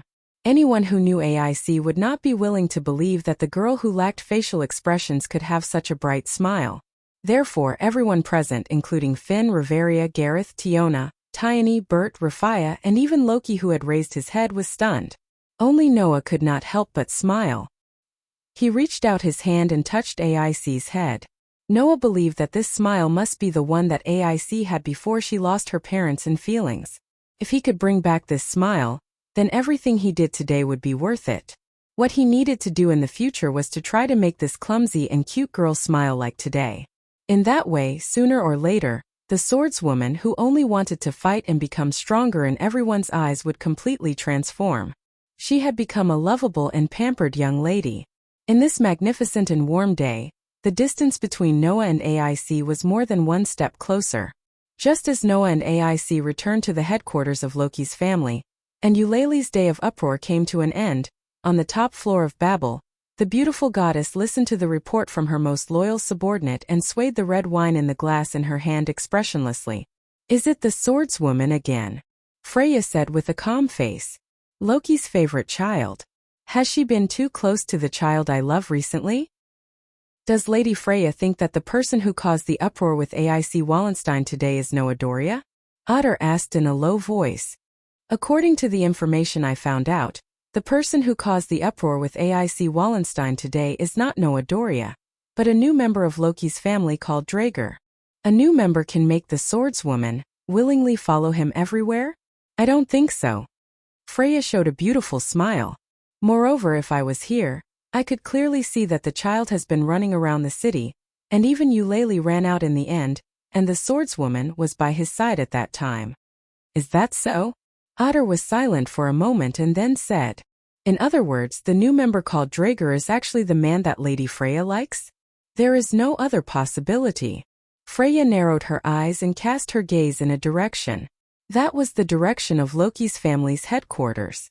At this time, in that direction, in the headquarters of Loki's family, a soul that was as dazzling and hot as the sun was emitting a light that could burn Freya's eyes, causing her beautiful eyes to ache faintly. However, this pain not only did not make Freya look away, but also made this beautiful goddess, who had some stubborn requirements for the soul's light, stare at it with infatuation and intoxication. Looking at the place where the dazzling soul's light was, Freya spoke as if she was in a dream. "That child has a lot of magical means. Even if he can change his appearance and sneak into Loki's family, it is not strange at all. Moreover, He has been with the swordswoman all day today, and you brought the report of the swordswoman and a new member of Loki's family going out together on the streets. This proves that the child is the so-called Draeger. Freya raised the glass in her hand and took a sip of red wine, her eyes sparkling. He actually went out on a date with another girl. I'm a little jealous, the man I love the most. Hearing Freya's infatuated words, Otter once again fell into silence, not knowing what he was thinking. At this time, Freya put the glass in her hand on the counter, turned around and looked at Otter. Meeting the overgod's gaze, Otter almost instantly understood what she was thinking. Thus Otter spoke directly. I will gather all the members tonight. Freya smiled. Chapter 2074. The noisy day passed in the blink of an eye. While everyone was preoccupied with their own thoughts, the people of Loki's clan welcomed the second day. Today, as soon as Noah woke up, he immediately found Aster, Orpheus and Lilith, the three clingy little girls beside him. After putting the three little girls back into the gift card and letting Athena take care of them, Noah got up, washed up, tidied up his clothes and came out of the room. Walking in the corridor of the tower, Noah constantly encountered members of his clan coming and going. However, the way these members treated Noah was completely different from before. Some became very enthusiastic, and as soon as they saw Noah, they immediately pestered him and kept asking Noah questions. How did you make Miss A's become like that? Some of them became very indifferent. They didn't even greet Noah. Instead, they cast resentful glances at Noah and whispered to each other. Why did Miss Ace take a fancy to him? It seemed that Ace's beautiful flower-like smile yesterday had indeed caused a big impact on the people of Loki's clan. Under such an impact, the members of Loki's clan were completely divided into two factions. One was someone who had developed admiration for Noah. The other was those who were jealous of Noah. Undoubtedly, Noah was still a newcomer to this clan, but in this way he completely became the center of everyone's topic. These changes were somewhat unexpected to Noah, and for a moment, he didn't know how to deal with it. He could only drive away all these guys who pestered him. Immediately, Noah came to the sky corridor and prepared to walk in the direction of Finn's tower. Although there was such a commotion yesterday, with the idea that it wouldn't be a problem to relax a little after returning from an expedition, the three leaders, Finn, Reveria and Gareth, chose to indulge. In the end, Varys, who caused Loki's clan to be fined hundreds of millions by the guild. Today, Finn, Reveria and Gareth naturally couldn't let the clan mess around like yesterday, and began to let the clan's operations go on the right track. Therefore, there were many things that needed to be done today. First of all, the spoils of war after returning from the expedition had to be sold off. All of them were exchanged for money to enrich their finances. Secondly, the fine of the guild had to be paid. They also had to register the level information of the members who had leveled up after returning from this expedition. Furthermore, the dividends that were agreed upon yesterday would still be distributed today. All of these had to be drawn up by the cadre of the clan tribe before they could be carried out. As the new first-level adventurer of the clan, Noah was naturally summoned. In other words, even if it was only in name, Noah, a level 1 adventurer, had become the new cadre of Loki's clan. In addition, a large amount of spoils from the expedition were still lying in Noah's gift card. Noah had to be there. Therefore, Noah walked in the direction of Finn's office when everyone was busy getting up. Halfway through the corridor, a voice called out to Noah before he could even walk out of the corridor. Are you going to look for Finn? Hearing this voice, Noah stopped, turned his head and looked behind him. There, Reveria and Leafia walked together in the direction of Noah. The one who called out to Noah was naturally Reveria. As for Leafia, she was holding a few thick books in her hands. She was glaring at Noah with an even more ferocious gaze than the day before, causing Noah to shudder. Undoubtedly, this elven archmage usually lacked confidence and was easily nervous. Once she encountered AIC, she became so terrifying. It was really lamentable. Noah could only touch his nose and avert his gaze. He simply ignored Leafia and greeted Reveria. Good morning. Good morning to you. Reveria didn't bring her magic wand, but she was still wearing a cloak. Looking at Noah, her beautiful face that was more perfect than a goddess was filled with a chuckle. If you are going to look for Finn, then let's go together. Hearing this, Noah met Reveria's gaze and looked into her eyes. After a while he shrugged. Then let's go together. After saying that, Noah, Riveria, and Leafia walked together in the direction of Finn's office. To be honest, Noah wasn't familiar with Riveria, but she wasn't a stranger either. Compared to Finn, Riveria, and Gareth, the leaders of the clan, Noah had a closer relationship with Ace, Tiona, Tyogny, and even Leafia. Noah didn't even have much of a friendship with Riveria. In the past, he had almost never had the opportunity to walk side by side with Riveria like this.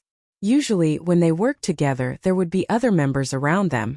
This time, although Leafia was also there, the elven archmage seemed to have noticed something. She remained silent and just followed behind Riveria. Just like that, Noah and Riveria walked side by side. Under the gazes of the surrounding grassroots members, they walked step by step towards Finn's office.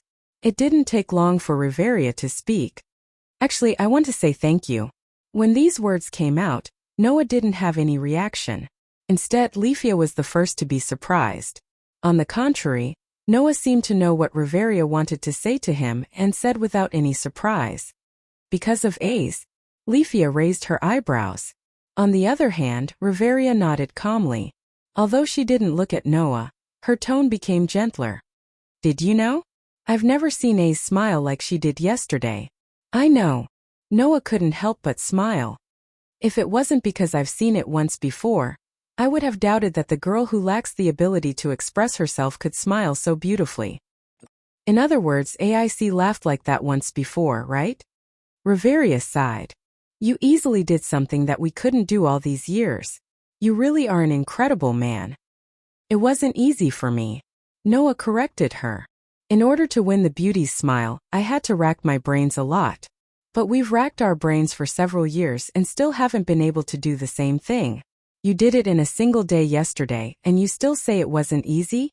Riveria shook her head with a smile, then her expression turned serious. But I'm really happy to see Ace smile like she did yesterday. That child has too much pressure on her shoulders. If possible, I really hope that she can keep smiling like she did yesterday. Too much pressure on her shoulders. Noah muttered to himself for a while before speaking. Are you referring to Ace's background? Yes. Riveria nodded. When she reacted, she was slightly startled and looked at Noah in surprise. You know about it? Sort of. Noah sighed. That's why I know that she's had a hard time all these years. I didn't expect Ace to tell you her biggest secret. Riveria fixed her gaze on Noah and couldn't help but curl her lips. It seems that Ace trusts you a lot. Doesn't Ace trust you a lot too? Noah spread his hands. At least you, Finn, and Gareth know about Ace's background, right? When they were in the underground city, Finn, Riveria, and Gareth weren't too surprised about Ace's relationship with the celestial fairies. It was obvious that they already knew about Ace's background. After all, we are the original members of Loki's clan. When Ace joined us, we were the ones in charge of taking care of her. We are very clear about Ace's situation, Riveria said and turned to the silent Riveria. Of course, to Ace, her past isn't a pleasant thing to talk about. Moreover, there's a special blood flowing in her body. She doesn't want to tell you the truth not because she doesn't trust you, but because she's afraid that you will hate her and distance yourself from her. Lady Riveria. Riveria's expression became extremely complicated, but her words were very clear. It's impossible for us to hate Miss Ace. I know. Riveria patted Riveria's head. So all you need is time. Please wait patiently for that child to come clean, okay? Yes. Riveria glared at Noah unwillingly. Obviously, Leafia was extremely dissatisfied with the fact that Noah knew all of Ace's secrets, while she didn't know anything. Noah could only smile bitterly. Chapter 2075. In any case, apart from Leafia, Riveria's attitude towards Noah had improved a lot. She was no longer as cautious and probing as when they first met. Instead, she began to open her heart to him. From Riveria's attitude, it could be seen that this elven royal really cared about AIC. From the tenderness that Riveria would reveal from time to time when talking about AIC, it could be seen that she had a deep relationship with the golden-haired and golden-eyed girl. Although from the outside, AIC and Riveria seemed to be about the same age, in fact, Riveria gave people the feeling that she was a mother who had always been protecting AIC. Therefore, Noah guided AIC in a good direction. which improved Riveria's impression of Noah a lot. As for Leafia, this elven archmage didn't dislike Noah in the first place. The reason why she was so fierce was because she was jealous of Noah. Thus, the three of them chatted while walking in the direction of Finn's office. They arrived at the door. "Finn, I'm coming in." As usual, Riveria first greeted him, then directly pushed the door open, and led Noah and Leafia into the office. Because of the many things they chatted about on the way, Noah, Leafia, and Riveria actually slowed down a lot. As a result, when they arrived at the office, everyone was already there. As usual, Finn was sitting in front of his desk. Next to him, Gareth leaned against the wall and stayed there. On the chairs around him, Tiona, Thyone, Bert, and the others were sitting one after another. The sofa was occupied by Loki, and he let the goddess lie on it as if he was just there to join in the fun. Of course, AIC was also there. Perhaps because she liked the clothes that Noah gave her yesterday, AIC didn't wear her usual dress, and was still wearing her cute casual clothes. Her seemingly transparent golden eyes turned to Noah and met his gaze. AIC lowered her head shyly with a bashful smile on her face. Of course, this smile wasn't as pure and innocent as yesterday's, which was as beautiful as a flower. Instead, it was the same as AIC's smile in the past, somewhat lacking in expression. However, being able to smile after seeing Noah was already a huge improvement. Therefore, Noah smiled back at her, making her feel even more embarrassed. Humph! A few cold snorts sounded at the same time, interrupting the tacit understanding between Noah and AIC. Even if he used his knees to think, Noah could guess who had snorted just now. At that moment, Noah could only pout helplessly. Tiona and Tiona couldn't help but snicker. "I feel that ever since little brother joined our clan, life has become so interesting at all times. Tiona, I feel that this spawn tribe is very troublesome to begin with, but it's not bad if you can make AIC like that with your help." Tione, the Amazon sisters, did not try to hide their words at all, and everyone heard them clearly. This made AIC blush, and at the same time it also made Loki, Bert, and Leafia feel even more displeased. "Alright, hurry up and arrange the work." Bert kicked the chair at the side rudely. "I'm not here to listen to your nonsense." "Then hurry up and get started." Finn spread his hands and glanced at Loki. "But Loki, do you want to help too?" Forget it. I'm not good at this kind of thing. I'm just here to watch the fun." Loki waved his hand and revealed a perverted smile. "Of course, I've thought about it carefully. I must work with AIC today. That way she can't refuse to go on a date with me." Wahahaha.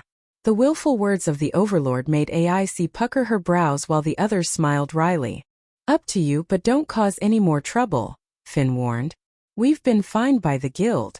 If you mess around again this time, the fine will be deducted from your future drinks." "Are you serious?" Rocky was shocked. Finn, however, ignored Loki and turned his gaze to everyone present. "Then let's start assigning tasks to everyone.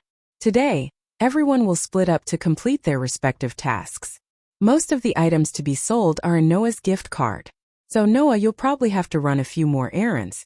Of course, I'll increase your bonus, so don't complain." Noah nodded indifferently. Finn smiled faintly. Just as Finn was about to assign tasks to everyone, a series of messy footsteps suddenly sounded from outside the door. Not long after, the door to Finn's office was violently opened.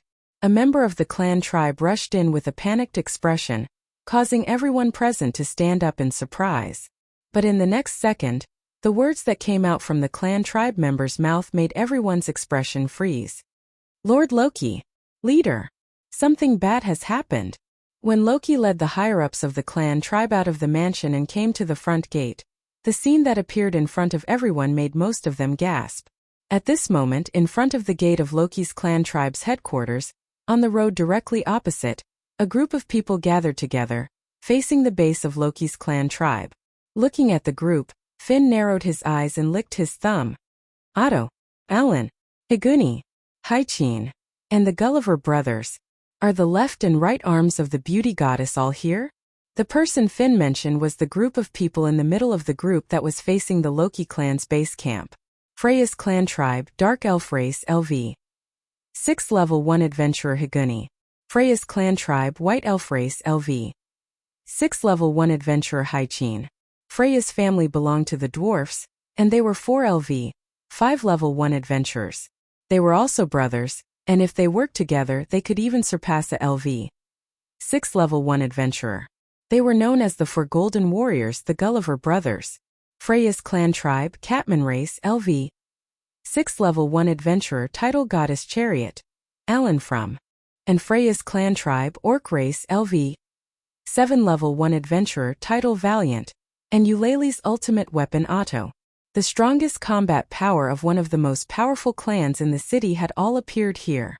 Moreover, around them, a group of powerful members were all armed to the teeth, holding weapons in their hands like an army, exuding an austere atmosphere. Each of those members had reached at least LV3. In other words, all of Freya's clan tribe's combat power had been deployed here. These people were all surrounding a luxurious carriage parked in the middle of the road, standing in front of the gate of Loki's clan tribe's base camp. They were like an army at the gate, and all of Loki's clan tribe members could not help but clench their weapons. Even the level 1 adventurers had a solemn expression on their faces. Freya's clan tribe? Bert's eyes flashed fiercely. How dare they send such a formation to block our gate? Seems that they really want to fight us. TSK. Loki clicked his tongue and stared at the luxurious carriage. Although I knew that it was only a matter of time before that love-struck fool came, I didn't expect them to go this far. Noah, on the other hand, fixed his gaze on Ren, the cat-human youth, and the 4 dwarves from Freya's first-tier adventurers who were surrounding the luxurious carriage. Freya's clan tribe's LV6 Goddess Chariot, and LV5 Golden Warriors? As one of the most powerful clans in the city, the level 1 adventurers of Freya's clan tribe were as famous as the level 1 adventurers of Loki's clan tribe. In fact, they were even more famous. Therefore, Noah had naturally heard of the Goddess Chariot and the Golden Warriors. However, Noah noticed the Catman youth Alan and the 4 homunculus warriors not because of how famous they were. The corners of Noah's mouth slowly curled up as he recalled the attack he encountered on the first night he came to Eulalia. Chapter 2076. He still remembered that when Noah had just arrived in this world, came to Orly, met Hestia and joined Hestia's clan, Noah was attacked one night. It was an attack by a group of 5 dressed in black, wearing masks, and completely hiding their true appearance. Of course, even if they hid their true appearance, they could not hide their racial characteristics at all. Therefore, Noah clearly remembered that the ones who attacked him at that time were a catman and 4 homunculi. Moreover, the strength of these 5 people was considered to be very high in this world, definitely at the level of a level 1 adventurer. In addition to some of the information obtained at that time, Noah guessed which clan the people who attacked him were from. There was no doubt that it was the members of Freya's clan. The level 1 adventurers of Freya's clan were the culprits who attacked Noah. Knowing this and hearing the information of the level 1 adventurers of Freya's clan, how could Noah not guess who attacked him? The Catman at that time was Alan. The 4 homunculi at that time were the Gulliver brothers. Goddess's Chariot. Golden 4 warriors. These 5 level 1 adventurers of Freya's clan were the people who attacked Noah at that time. According to Noah's sense of time, it was already more than a year ago. After more than a year, seeing these level 1 adventurers who were so easily taken away by him again, Noah couldn't help but smile slightly. Finn and the others who didn't know about this just looked at the luxurious carriage surrounded by Freya's clan members. Their eyes were extremely solemn. Only Loki, who pursed his lips and spoke in an extremely displeased tone. Setting up such a formation in front of my house, do you expect me to personally invite you down? As soon as these words came out, the whole place suddenly fell silent. In the next second, in the luxurious carriage surrounded by Freya's clan members, a light laugh sounded. Aren't I waiting for you to come out? The sound was like an intoxicating wine, making many of the people who heard it feel weak in the bones, and couldn't help but lose their composure. Under such circumstances, beside the luxurious carriage, a burly orc who gave off a heavy and majestic feeling like a mountain stepped forward, lifted the curtain in front of the carriage, and extended a hand into the carriage. In the next moment, a slender hand as white as jade stretched out from the carriage and placed it on Otto's hand. Then the world's purest beauty made her appearance there. The enchanting devilish figure exuded a fatal charm. Her delicate skin that could be broken by a breath was suffused with blood. Her breathtakingly beautiful face with an intoxicating smile. A pair of beautiful eyes as soft as water. one could not help but be infatuated. The goddess of love and beauty came down from the carriage and appeared under the sunlight in front of everyone's eyes. Looking at the embodiment of the purest beauty in the world, the members of Loki's clan, who were holding their weapons tightly with solemn and vigilant faces, were all stunned. They couldn't help but lower their defenses that could be used at any time. Seeing this scene clearly, Finn, Reveria, and Gareth's expressions became even more solemn. If Freya's clan members launched an attack now with just a smile from Freya, more than 80% of the members here would lose their ability to fight and be captured by the beauty of the goddess of beauty, and easily be conquered by Freya's clan members. In a war between clans, the overgod should be the weakest and most protected existence, and should be the most vulnerable. But this rule did not apply to Freya's clan members at all, although Freya's divine power was sealed like the other gods. But other than that, Freya had a weapon that the other gods did not have, and that was her charm. With this weapon, the clan members who could not resist the charm of the goddess of beauty were no match for Freya's clan members. The clan members of Loki's clan, known as the Two Kings of Eulalia, and recognized as the strongest clan, were at an unimaginable disadvantage when they met Freya's clan members. Finn, Reveria, and Gareth weren't the only ones who understood this. As Tioni, Bert, and the others understood as well. At that moment Bert sneered. Showing off. As soon as he finished speaking, whoosh! Accompanied by the sound of something breaking through the air, a figure suddenly burst out from Freya's clan members. Like a bolt of lightning with an unimaginable speed, it scuttled in front of the level 1 adventurers of Loki's clan members. No, more accurately, it should be said that it scuttled in front of Bert. Wha? Finn and the others who did not expect to be ambushed were shocked. At this time, a spear had already turned into a cold light, as if it had pierced through space. It rubbed against the air, and in the sharp sound of something breaking through the air, it stabbed towards Bert. What? Bert's pupils shrunk, and his body suddenly tensed up. Without the slightest hesitation, Bert raised his feet that were equipped with the steel-like silver boots. Clang! With a crisp sound of collision, the spear that had pierced through space heavily stabbed into the silver boots, causing dazzling sparks. An unimaginable impact suddenly shook the silver boots, causing Bert to groan. His whole body seemed to be bounced off, rubbing against the ground for a distance of dozens of meters. At this time, the owner of the spear that was thrusting towards Bert was slowly put away by its owner. Only then did everyone see the appearance of the attacker clearly. It was a young catman who was not very tall, with black and gray body hair. This is just a small lesson. The catman known as the goddess chariot, Alan, looked at Bert who was repelled by his spear, with a cold and disdainful expression on his face. Remember to clean your mouth, Bert Roga. The extremely disdainful words made the bad-tempered Bert's anger explode. You've got guts. Bert grinned and his eyes burned with ferocious flames. He patted his feet with the silver boots, and his whole body exuded a frightening murderous aura. You're overestimating yourself. Alan's smile was still disdainful, but he lifted the spear in his hand slightly. Just as the first-level adventurer, the werewolf and the catman were about to fight, a terrifying aura rose around them one after another. Alan's heart skipped a beat and he looked around. He saw that with Finn in the lead, Reveria, Gareth, Tiona, and Tyogni were all staring at Alan, and their eyes became extremely cold. As expected of the goddess chariot, Finn said lightly, to be able to penetrate the defense net set up by so many of us in an instant and repel Bert, your agility is still as high as before.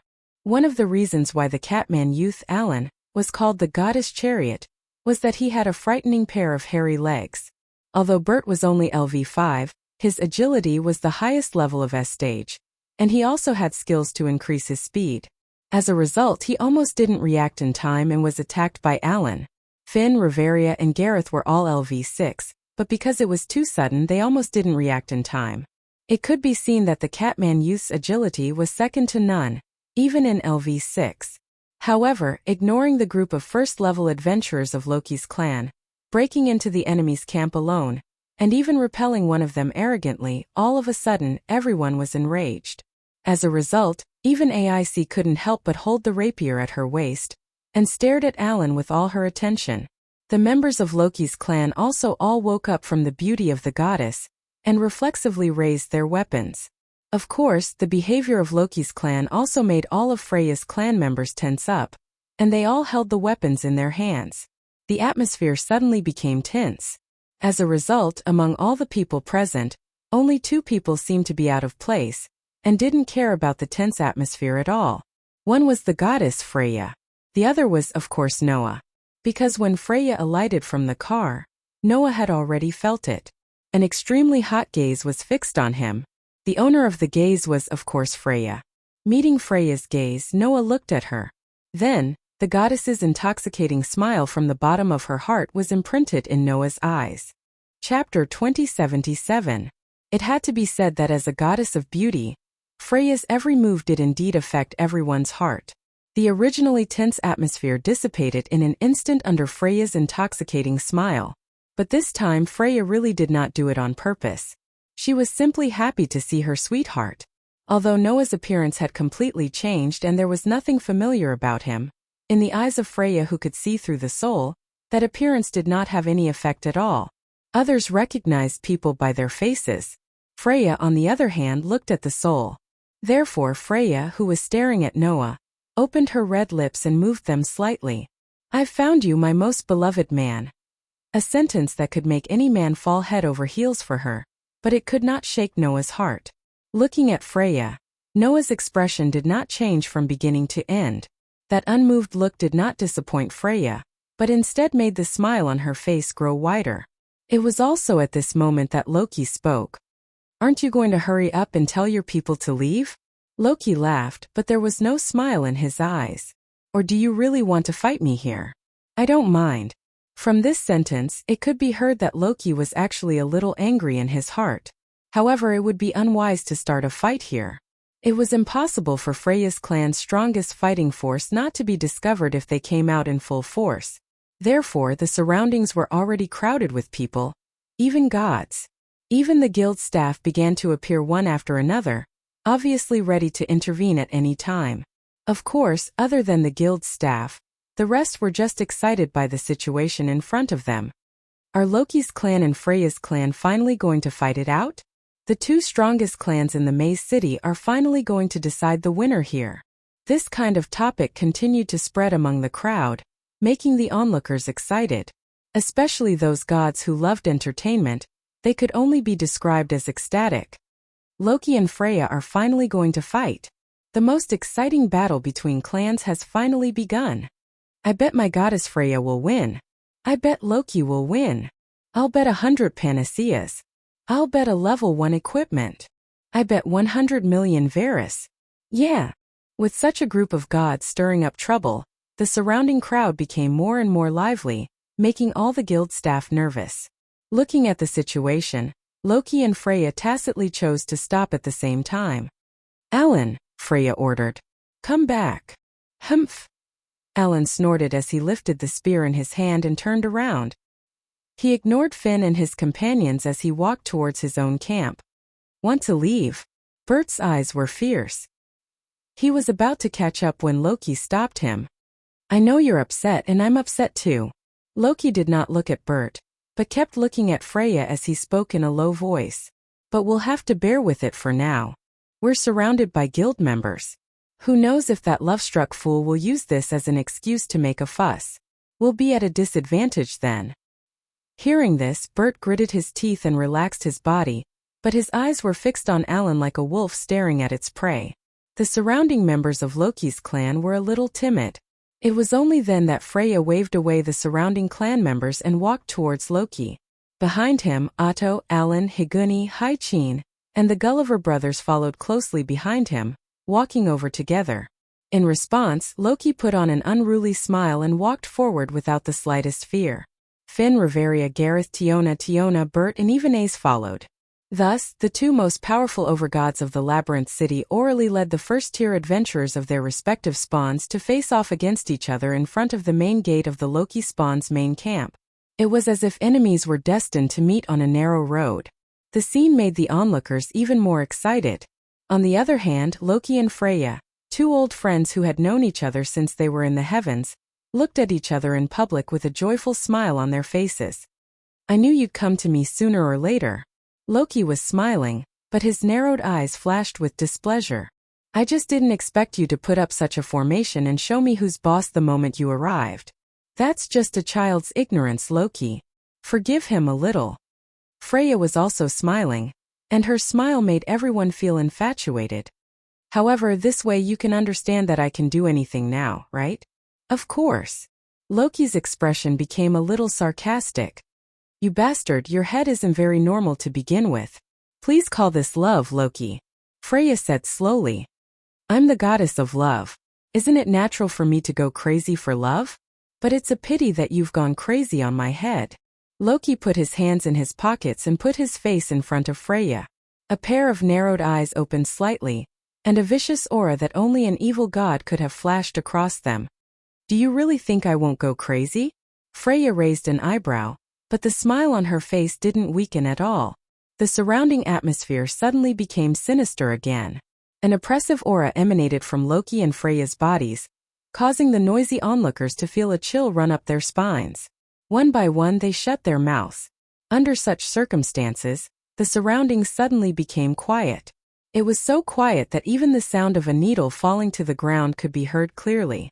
Even Finn and Otto's group were looking at each other, and their gazes were as if sparks could fly. It was extremely dangerous. In the end, it was Noah who started to feel bored. If you have anything to say it after we go in. Noah's seemingly bored voice suddenly resounded throughout the entire space. I don't want to be treated like a monkey here and be laughed at. With that, Noah turned around and walked into the mansion under the stunned gazes of Loki's people. Originally, because of changing his appearance and suppressing most of the energy in his body, reducing his presence and temperament, Noah was the kind of passerby that no one would notice even if he was thrown into a crowd. So at this moment, a passerby suddenly made such an arrogant statement in front of the two goddesses and a group of first-level adventurers, which made everyone look at each other. Only Loki and Freya's eyes suddenly softened as they looked at each other, and they smiled bitterly. That kid. Loki smacked his lips. He actually didn't give me face. Haha. Freya covered her mouth and laughed. It seems that we can't do anything to that kid, Loki. Loki didn't know whether to agree or not, but he spoke to the members of Loki's clan. All of you stay here. If this infatuated kid dares to do anything, even if you don't kill him, break one of his legs. Yes. The members of Loki's clan answered one after another. Freya also gave the same order leisurely. All of you stay here too. Don't do anything excessive, but if anything happens to me, remember to come and save me. Okay? Yes, sir. Freya's family members answered in unison. It seemed like a normal sentence, but the hostility hidden in it could be detected by anyone. Just like that, Loki brought Freya and walked into the clan's headquarters together. Of course, the first-level adventurers of the two clans followed. Only the members of the clan were left standing guard outside the door, confronting each other, and the dangerous atmosphere gradually spread. In the end, everyone moved to the chat room of Loki's clan and was divided into two camps. There were two sofas and Loki and Freya sat facing each other, with the first-level adventurers of each clan standing behind them. As the leaders, Finn and Otto stayed beside Loki and Freya. Noah, on the other hand, seemed like he didn't want to be involved, and stood by the side of the wall. However, Freya's eyes no longer hid anything as she stared at him, her heart surging with passion. Then Freya said this.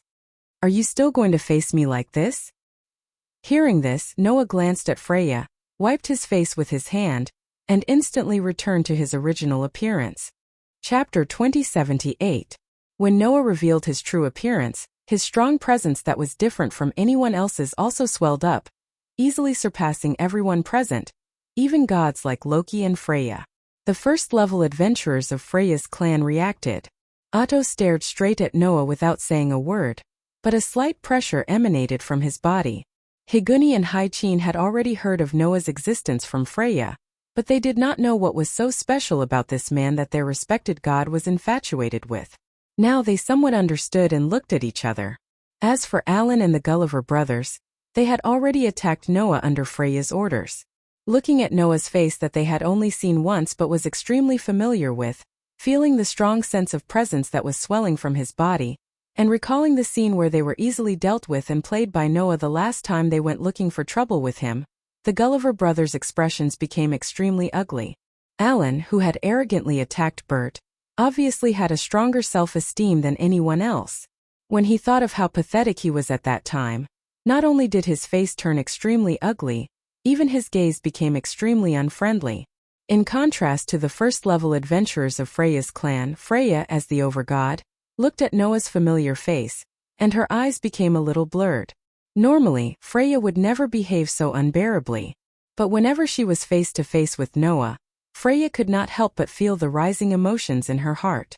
It was too difficult for Freya, who was extremely obsessed with soul radiance, to face Noah directly and still have to suppress her feelings.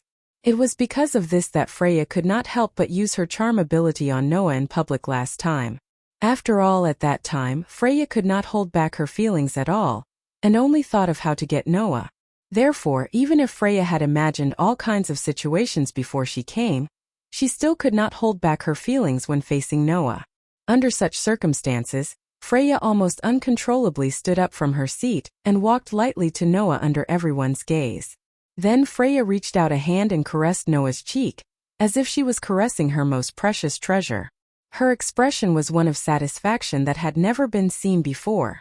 "Do you know how much I wish I could touch your face like this?" The love that came from the goddess's mouth made Finn and the others a little dumbfounded.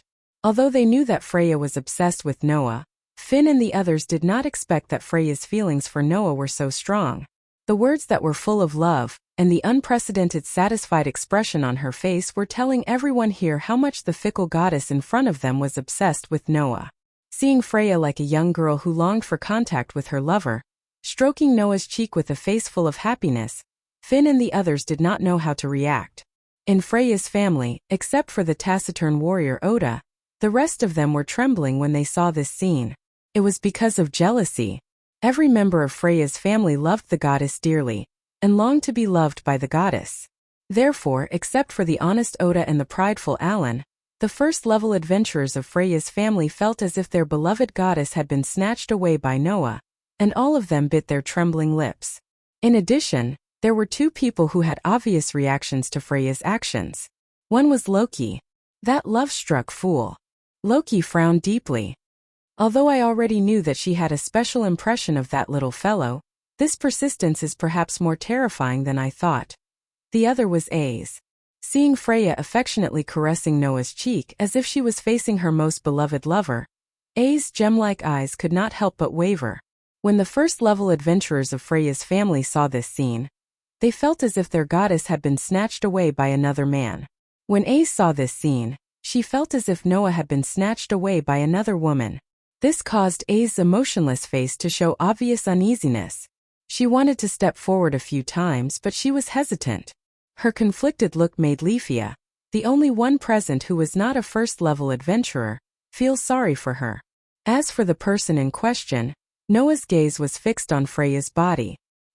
He looked at her breathtakingly beautiful face and spoke in an indifferent tone that made people feel a little cruel. "If you came here just to touch my face, then you have achieved your goal. Can you leave now?" The rejection in her words couldn't be any more obvious. Freya's hand that was caressing Noah's cheek paused involuntarily. The first-level adventurers of Freya's family were all excited. "You bastard!" Alan gripped the silver spear in his hand tightly and glared at Noah. "It is your honor to be loved by the goddess. How dare you boast so shamelessly?" Higuni, Hai-Chin, and the Gulliver brothers all had ferocious looks on their faces, their killing intent rising. Unfortunately, Noah only glanced at them and laughed, not knowing whether it was mockery or disdain. "It is indeed an honor to be loved by the goddess." Noah grabbed Freya's hand in front of everyone and pressed the goddess' hand down. He looked into the goddess' eyes and said this with a chuckle. "Unfortunately, I have already received the favor of the two virgins. The overbearing favor of the goddess should be left to someone else. I admit that I can't bear it." Instantly, the killing intent rising from the first-level adventurers of Freya's family expanded several times. Even Otto was a little angry. He opened his eyes and stared straight at Noah, his expression becoming a little frightening. On the other hand, the rest of the adventurers noticed a detail in Noah's words. "The favor of the two virgins?" Loki stood up in surprise. The favor of the two virgins? AIC and the rest were also stunned. The two virgins? Freya looked deeply at Noah. She was not hurt by Noah's rejection and smiled meaningfully. Other than Hestia, is there another virgin goddess in Eulalia who is in contact with you? Noah did not answer. It should be said that even if he answered, no one would feel relieved, because the other virgin goddess had already spoken in Noah's heart. Don't tell me you're referring to me? Athena's laughter echoed in Noah's heart.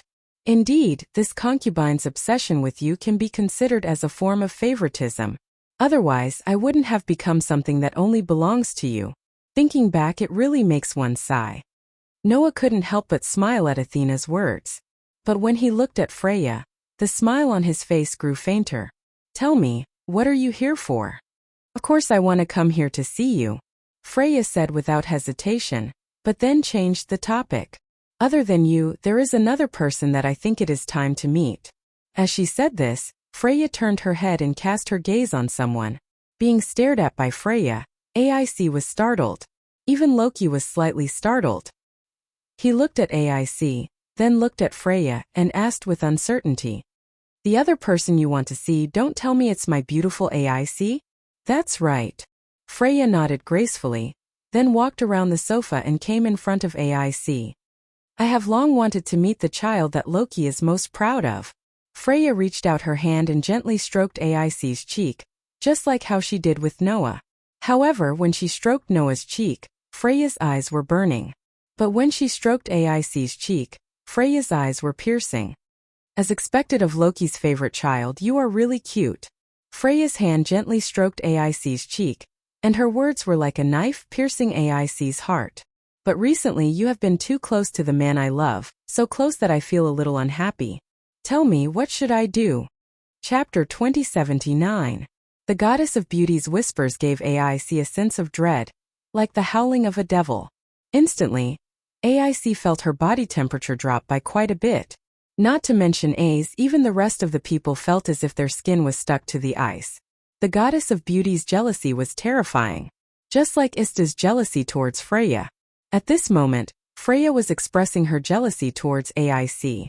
The fact that the man she loved the most was too close to this golden-haired, golden-eyed girl made the beauty goddess, who appeared elegant on the surface but whose heart was already burning with the flames of jealousy, not hesitating to send all of her clan's fighting forces here. In other words, Freya was not only here for Noah today but also for AIC. You? Loki stood up from the sofa. You're here for AIC? That's a little too harsh, isn't it? Freya retracted her gaze from AIC and retracted her hand that was caressing AIC's cheek. She turned around and met Loki's gaze. This is just a warning. Loki, you don't want to let other men take advantage of this child, right? Don't confuse me with you. Loki stared at Freya, his gaze becoming somewhat dangerous. I'm only warning you. If you dare touch a single hair on my AIC's head, I'll make you leave the Maze City just like Zeus and Hera. I'm a man of my word. Following Loki's words, Finn, Reveria, Gareth, Tiona, Tioni, Bert, and even Rafia took a step forward. But at the same time, Otto, Alan, Higuni, Haichin, and the Gulliver brothers also stepped forward. As the center of Loki's clan and Freya's clan, the group of adventurers were all confronting each other, the surrounding atmosphere becoming unprecedentedly heavy. This time, neither Loki nor Freya chose to back down. Their eyes met and sparks flew from the friction, causing the heavy atmosphere to be on the verge of erupting again. After all, both goddesses had their reasons for not backing down. Loki was for the child. Freya was for her lover. Under each other's stubbornness, it was inevitable that they would meet on the battlefield. There was only one thing holding Loki and Freya back. That was the guild. If even the guild's punishment couldn't shake these two goddesses, then things would get out of hand. At that time, the two most powerful families in the Maze City would not hesitate to kill each other.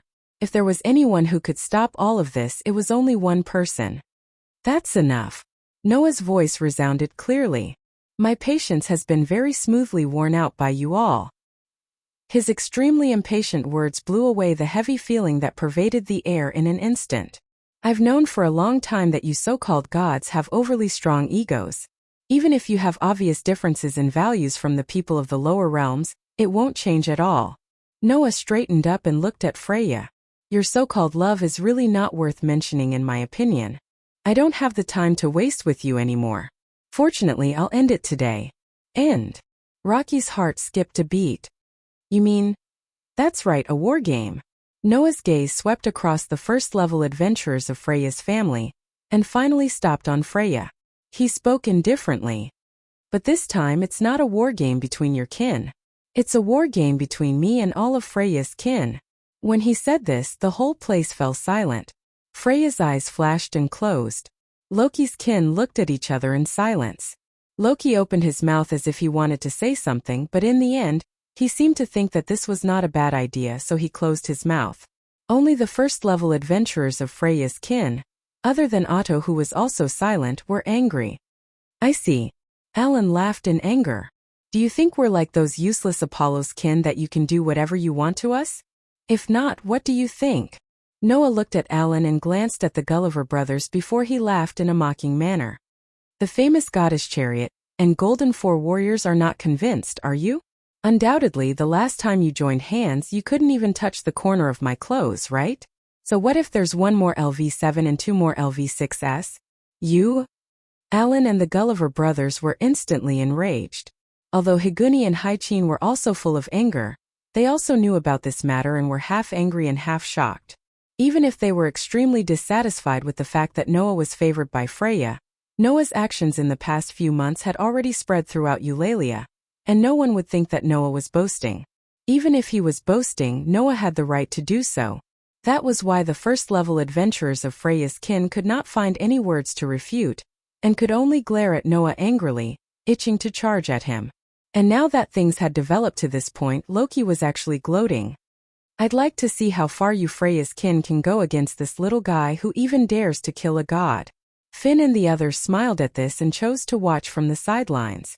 After all, Finn and the others had seen with their own eyes how the immortal of filth, who was stronger than Oda, was defeated by Noah in one move.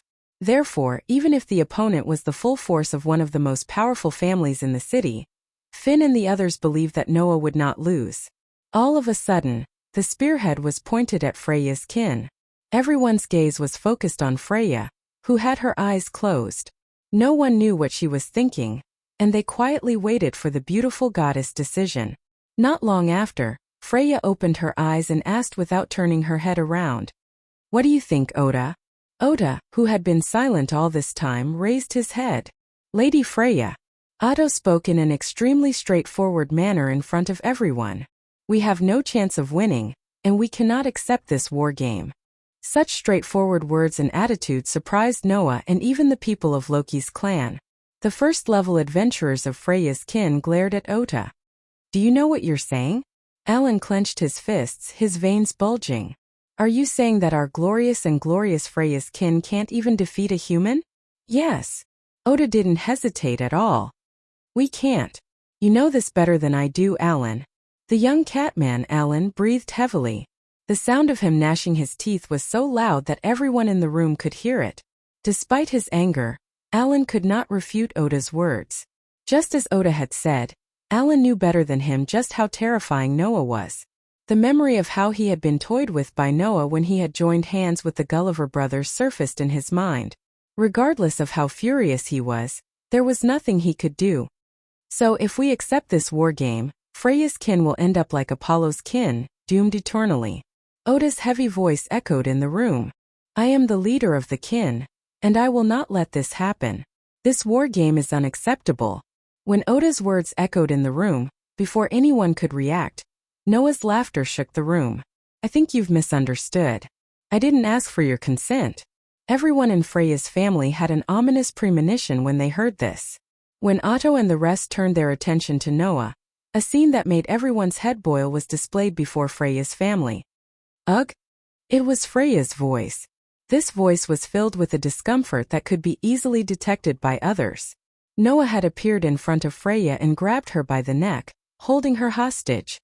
Lady Freya! Oda and the others were furious. Noah! Loki and the others cried out in surprise. Like I said, my patience has been worn out by you. Noah curled his lips into a smile.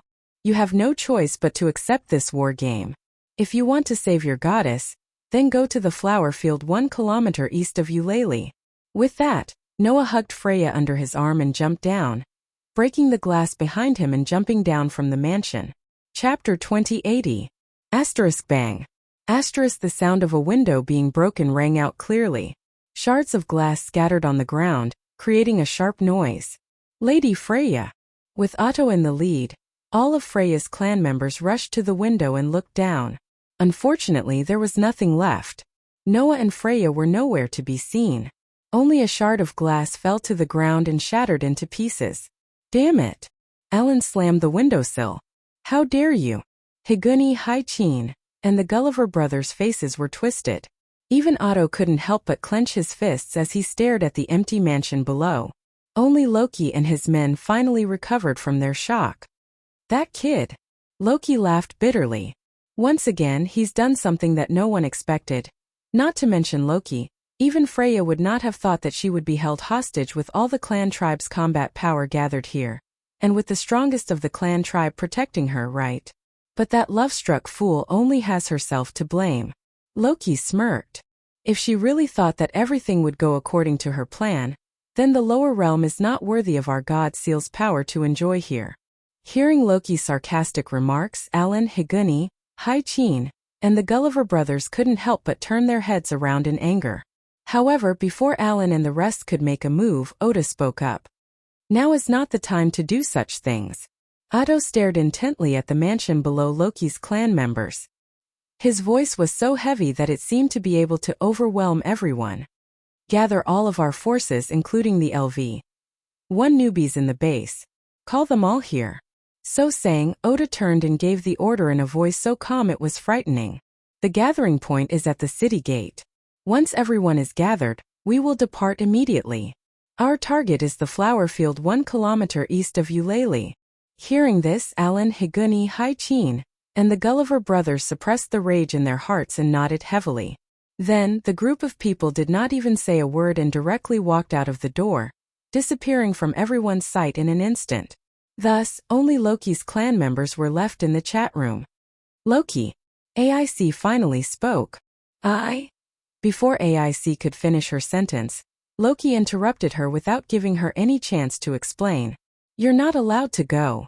His unquestionable words made AIC's delicate body tremble uncontrollably. Before AIC could speak again, Tiona spoke first. Why are we not allowed to go? Tiona asked loudly. We want to help. Isn't this a little unreasonable? Tiona spoke. Even if it's only for the time being, you're still a member of our clan tribe. Are we just going to sit here and watch when one of our clan tribe is in trouble? I want to go too. Leafia also spoke with a firm tone, which was rare for her to do. Please let us go. The 3 girls tried their best to express their opinions, and AIC's expression softened considerably. However, other than the girls, Finn, Riveria, Gareth, and Bert did not express their opinions. Instead, they looked at each other as if they understood something. Be good all of you, said Riveria. Since Loki told you not to go, then don't go. Riveria? AIC looked at Riveria in disbelief. Don't look at me like that. Riveria's expression turned helpless. AIC, I understand how you feel, but think carefully. Does Noah really need our help? His strength is obvious to all of us, right? Gareth said. I don't think he will lose to Freya's clan members. That brat didn't tell us anything and escaped after capturing the beauties. That means he wants to solve this problem alone, right? Bert snorted coldly. If that's the case, why should we meddle in other people's business? I have the same opinion. Finn licked his thumb and narrowed his eyes thoughtfully. Noah said that he wants to settle things with the beauties. That's why he revealed his true appearance and captured the beauties. If we interfere, not only will we not be able to help, we might even ruin Noah's plans. That's right. Loki snapped his fingers. That's why none of you are allowed to go. Let that brat do as he pleases. Tiona, Tiny, and Rafia were all speechless. Only AIC lowered her head and looked like she was struggling. It was not that AIC did not understand the logic. However, AIC's heart was restless. She knew that Noah was fighting while she could only watch. This fact alone made her feel very uncomfortable. Driven by her feelings, AIC spoke in a low voice. What if something happens to him? This sentence made everyone smile bitterly. How can something happen to that brat so easily? Loki said non-committally. If something happens to him so easily, then I wouldn't need to spend so much effort to invite him. In the end, I only got him to join us temporarily. That love-struck fool wouldn't be coveting that brat all the time and not dare to act rashly. What if? AIC said stubbornly. What if something happens? Looking at AIC's stubbornness, everyone was speechless and lamented in their hearts. The little princess who was never good at expressing herself had become so stubborn because of a man. It was truly unexpected. This also proved how high Noah's position in AIC's heart. This made Loki, Bert, and Leafia feel a little uncomfortable. Looking at Loki's expression as if he had eaten a durian, Finn shook his head and said to Loki, AIC is right. It's better to be safe than sorry. So, just in case, it's better to arrange some spies near the flower field that Noah just mentioned. This way we can intervene at any time. All right. Loki waved his hand helplessly. Then arrange a few people to watch over there. That flower field, it's at 1 kilometer to the east of Olalai. AIC interrupted Loki. I know that place. You know? Loki looked at AIC strangely. Could it be? I went there yesterday. AIC could not care less and admitted directly. On a date. So it went out of the city? Loki gritted his teeth. Can't you find it no matter how hard you look? You guys are really bold. Gareth was speechless. You actually went out of the city for a date. Fortunately, the guild didn't find out. Otherwise, we'd be in trouble. In other words, little brother is using the place where he and AIC have a date as the venue for a battle with Freya's family. Tiona was eager to try. I suddenly feel like going there to take a look. Oh, you, at least restrain yourself a little. Tiona said with a face full of excitement. But I kinda wanna go and take a look too. Yeah. Leafia smiled slightly, but her smile was a little creepy. It's best that such a place disappear. Everyone shuddered at his words. This elven archmage was really scary when she was being shady. If that's the case, then Tiona, you two will go there. Finn pondered for a while and made the decision. If you want to fool the guild and everyone, you won't be able to do it without the strength of a level 1 adventurer, right? Us. Tiona were startled at first, but then they became excited. Got it. Leader. Seeing this, AIC opened her mouth slightly. Just as she was about to say something, it was as if she was seen through and directly rejected. AIC, you don't have to go. Riveria shook her head at AIC. It's not a good thing to have more people. You're much more conspicuous than Tiona, so it's not suitable for a covert operation. AIC immediately became dejected. Looking at AIC like this, Loki sighed and immediately cursed out loud. Now I finally understand why that love-struck fool didn't hesitate to go all out to provoke me. Jealousy is such a scary thing. Even I can't help but want to bite someone. Chapter 2081. The development of the situation was completely out of everyone's expectations. Outside the headquarters of Loki's kin, Freya's kin, who were ready to charge into the enemy's camp at any time under the command of the king of Loki's kin, did not see their king of Loki but Otto and his men. Knowing that their beloved goddess was being held hostage, all of Freya's kin expressed disbelief and anger at the same time. Without any hesitation, under Otto's command, all of Freya's kin marched towards the city gate. The onlookers who did not know what was going on expressed their confusion. The gods who were only looking for entertainment expressed their dissatisfaction. Ignoring everyone, Freya's kin gathered at the city gate of Eulalie and alerted the guild. If they wanted to enter and leave the maze city, they could not avoid the guild's permission. But in order to save their king of Loki, all of Freya's kin ignored the guild's objections and rushed out of the city, marching towards the flower fields. The unreasonable behavior of Freya's kin naturally angered the guild, and at the same time threw a huge rock over Eulalie, causing a huge uproar. For a time all kinds of rumors were spread. Some people thought that Freya's kin was planning to abandon Eulalie and go to another city. Some people thought that Freya's kin was planning to attack a certain clan outside the city. Some people thought that Freya's kin had other plans and must be hiding some extremely important secret. Some people even thought that Freya's kin had obtained a treasure map and were preparing to set off to the place where the treasure was hidden to unearth a windfall. All kinds of speculations were flying around, and in another sense the whole of Eulalie became unusually lively just like yesterday. Under such circumstances, many busybodies began to take action. The so-called action was that some of the king of Loki's kin had sent people to secretly sneak out of the maze city and follow Freya's kin. Unfortunately, the guild had already anticipated this situation and set up layers of barriers, causing many of the king of Loki's wishful thinking to die in the womb.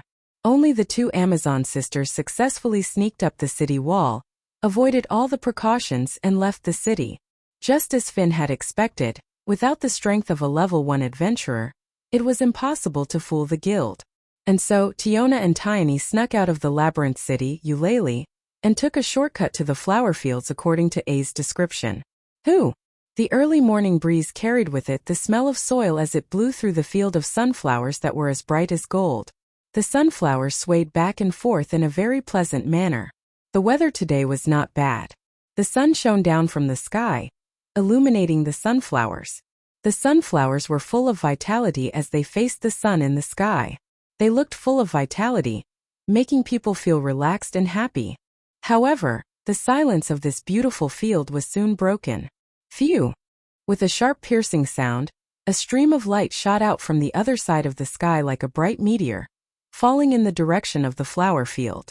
The whistling wind was getting closer and closer, causing the sunflowers in the flower field to sway even more violently, but none of them were broken. They appeared to be very resilient. Immediately, the stream of light landed in the center of the flower field, revealing the situation inside.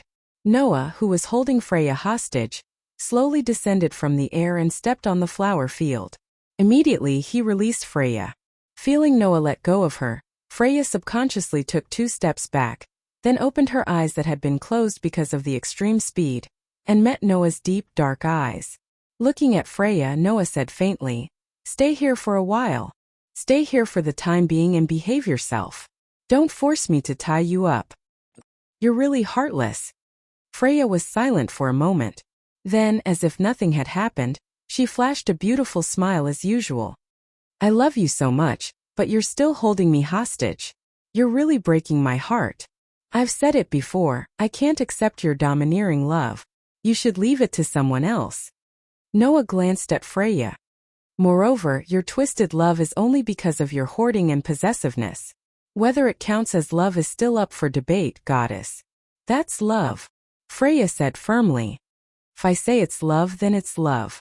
Only a goddess like Freya could say such domineering and willful words.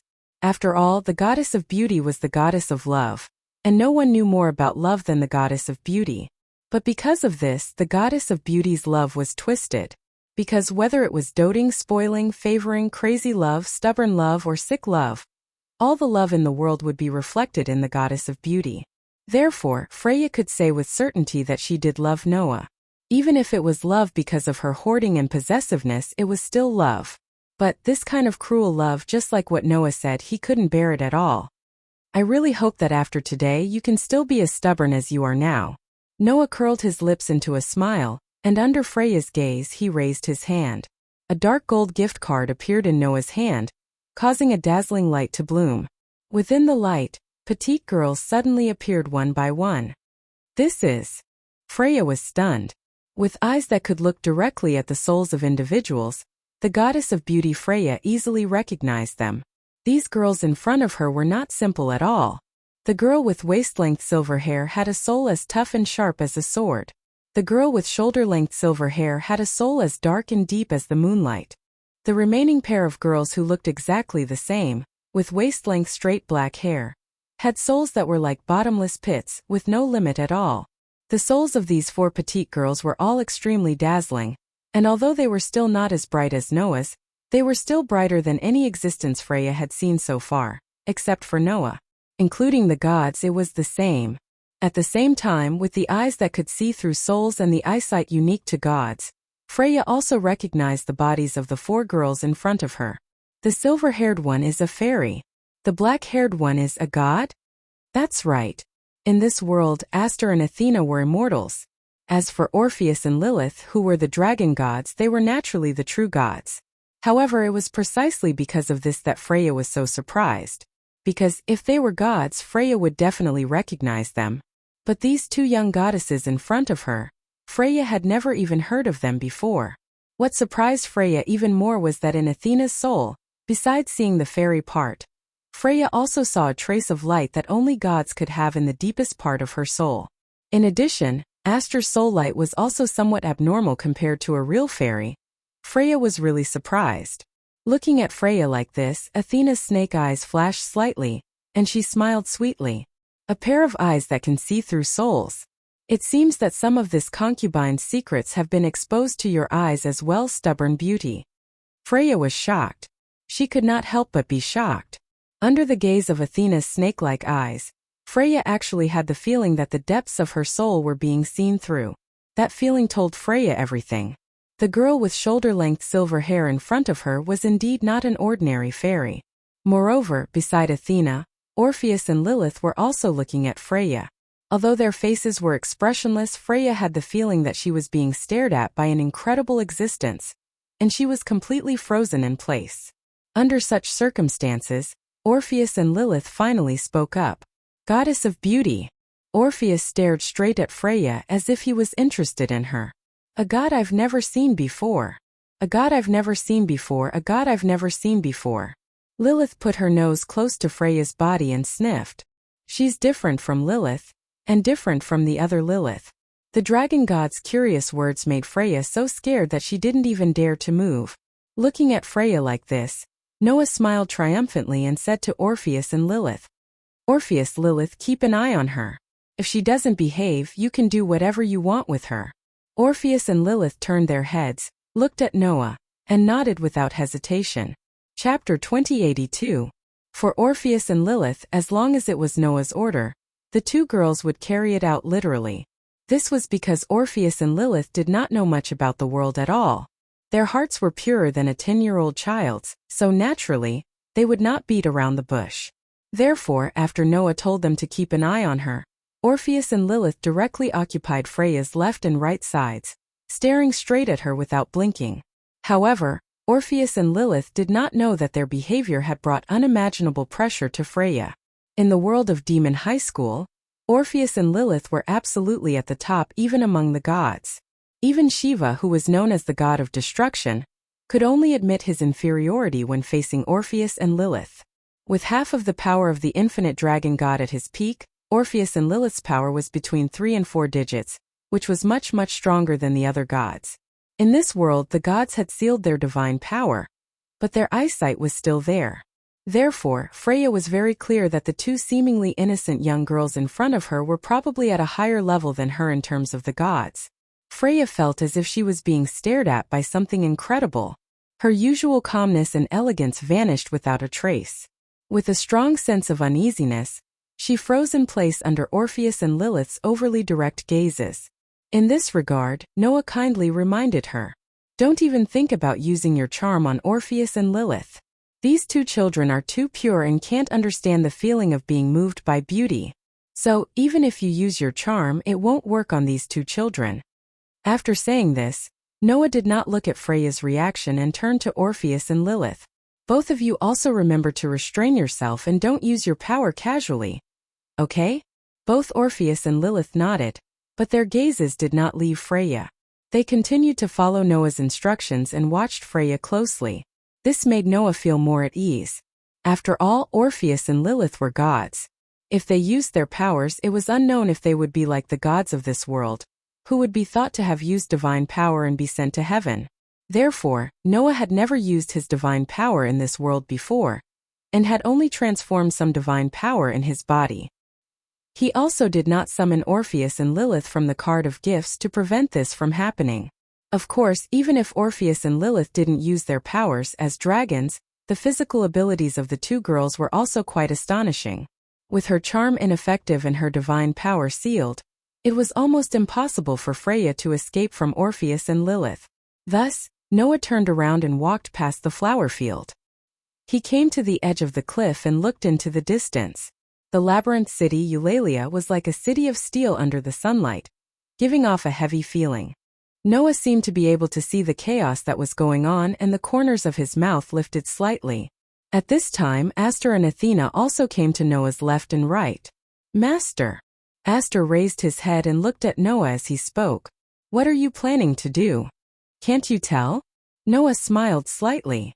"I'm planning to play a game with Freya's clan." "There's no need for that, right?" Athena said so. "If you just want to get rid of that paranoid beauty, can't you just send her back to heaven?" "But Freya and Ista are different." Noah shook his head. "Ista's rule of terror among her clan is that of a reign of terror. Those who are obedient are left alone, and those who are disobedient are all captured by charm. No one wants to avenge her at all. Even if they are sent back to heaven, no one in Ista's clan will want to avenge her. But Freya is different." Noah narrowed his eyes. "Among Freya's clan, this beauty has an unusual prestige. All of the clan members respect and love this goddess from the bottom of their hearts. If I send her back to heaven, not only will the situation not improve, but it will also cause Freya's clan members to collectively go berserk. The trouble will not decrease but increase instead. If that's the case, it's better not to do it." "That's true." Athena nodded. "But if you don't send that beauty back to heaven, I don't think she will give up on you so easily." Although Athena had only seen Freya once until today with her eyesight, how could she not understand how serious Freya's obsession with Noah was? This was a goddess who would go crazy for twisted love. The beauty who only pursued the glory of the soul, and did not see anything else in her eyes, was willing to go against the guild for Noah's dazzling soul. Naturally, she would not give up on Noah just because of a little setback. Therefore, even if Noah killed all of Freya's clan members here, this goddess would still not give up. Of course, Freya would not pester Noah relentlessly. Pestering was a method that belonged to the lowest of the low. This beauty goddess would never do such a thing. However, this beauty would hide, secretly develop her forces, and look for an opportunity to pursue Noah. After all, as an immortal god, Freya lacked nothing but time. Since that was the case, waiting for this beauty was also a kind of enjoyment, right? It was impossible that Noah did not understand this. But it was also because of this that Noah smiled. That's right, for a goddess, the one thing she does not lack the most is time. That love-struck fool did not make a move on me previously because she was not in a hurry. It was only when the distance between me and AIC became a little closer that she came to provoke me out of jealousy. I wanted to take advantage of this to set a trap. A trap? Athena was suddenly curious. What kind of trap? The most difficult thing in the world to obtain is not the thing that is the furthest away from you, but the thing that is undoubtedly right in front of you, but you can't touch it no matter what. Noah suddenly smiled. Since that beauty wants me so much, I might as well give her a chance to have me, but she will never be able to realize it. A chance to have you, but she will never be able to realize it. Athena raised her eyebrows, as if she suddenly thought of something, and laughed. So that's how it is. You're not targeting the beauty goddess Freya, but the beauty goddess Kin? That's it. Noah shrugged and patted Aster's head, who was quietly listening to him. In order to achieve my goal, I might have to be a little more serious today. When the time comes, I'll have to ask you to make an appearance, okay? Yes. Aster answered without hesitation. I am Master's sword. Everything will be as Master wishes. Then let me enjoy a little. Athena, on the other hand, revealed a cheerful smile. It was a smile that only the goddess of war would have. After all, this is a rare opportunity. Noah smiled and nodded. He raised his eyes and continued to look in the direction of Eulalie. The preparations for a good show are ready. Only the important actors are left.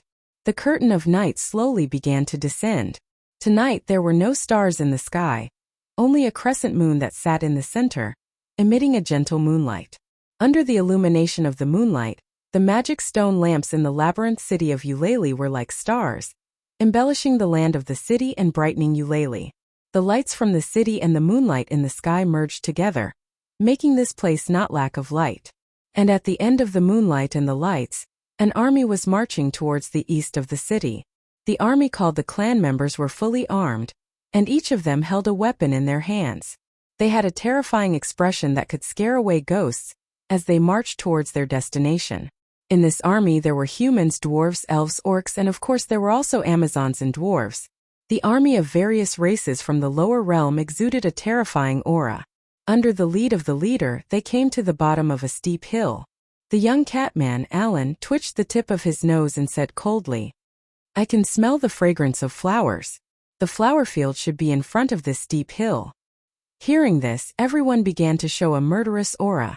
Because the culprit who dared to kidnap the goddess worshipped by Freya's clan was also in front of this steep hill. Otto carried a large sword on his back and looked at the steep hill with the crescent moon as the background. His eyes were resolute and cold. Chapter 2083. As the only LV7 adventurer in Eulalia, Otto was known as the ultimate weapon. To put it bluntly, Otto was considered to be invincible in everyone's eyes.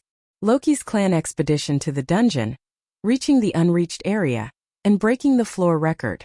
Wasn't that impressive? However, the things that Otto had done in the past were far beyond that. Almost all of the adventurers in Eulalia knew that Otto had once ventured deep into the dungeons alone to improve himself, going on an expedition to an unexplored area. Yes, one person. Loki's clan needed to send out all their elites to reach the unreached area and break the floor record. Otto had once done it alone. And after that expedition, Otto had leveled up to LV7 after returning from the dungeon, and became Eulalia's ultimate weapon. One could only imagine what kind of great achievements Otto had made in the dungeon to level up successfully. What kind of danger had Otto not encountered?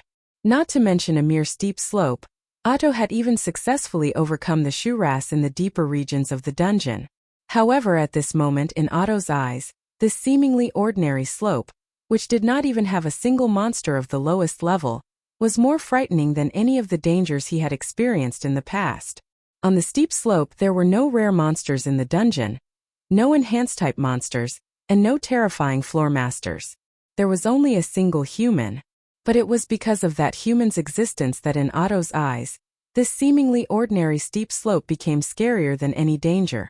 Otto, who had once ventured into the dungeon alone, now had the full force of one of Eulalia's most powerful clans, Freya's clan, by his side and behind him.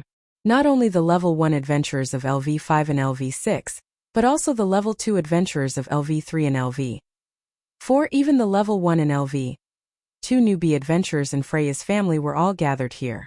Therefore, in Eulalia's eyes, Freya's clan's main camp was completely empty.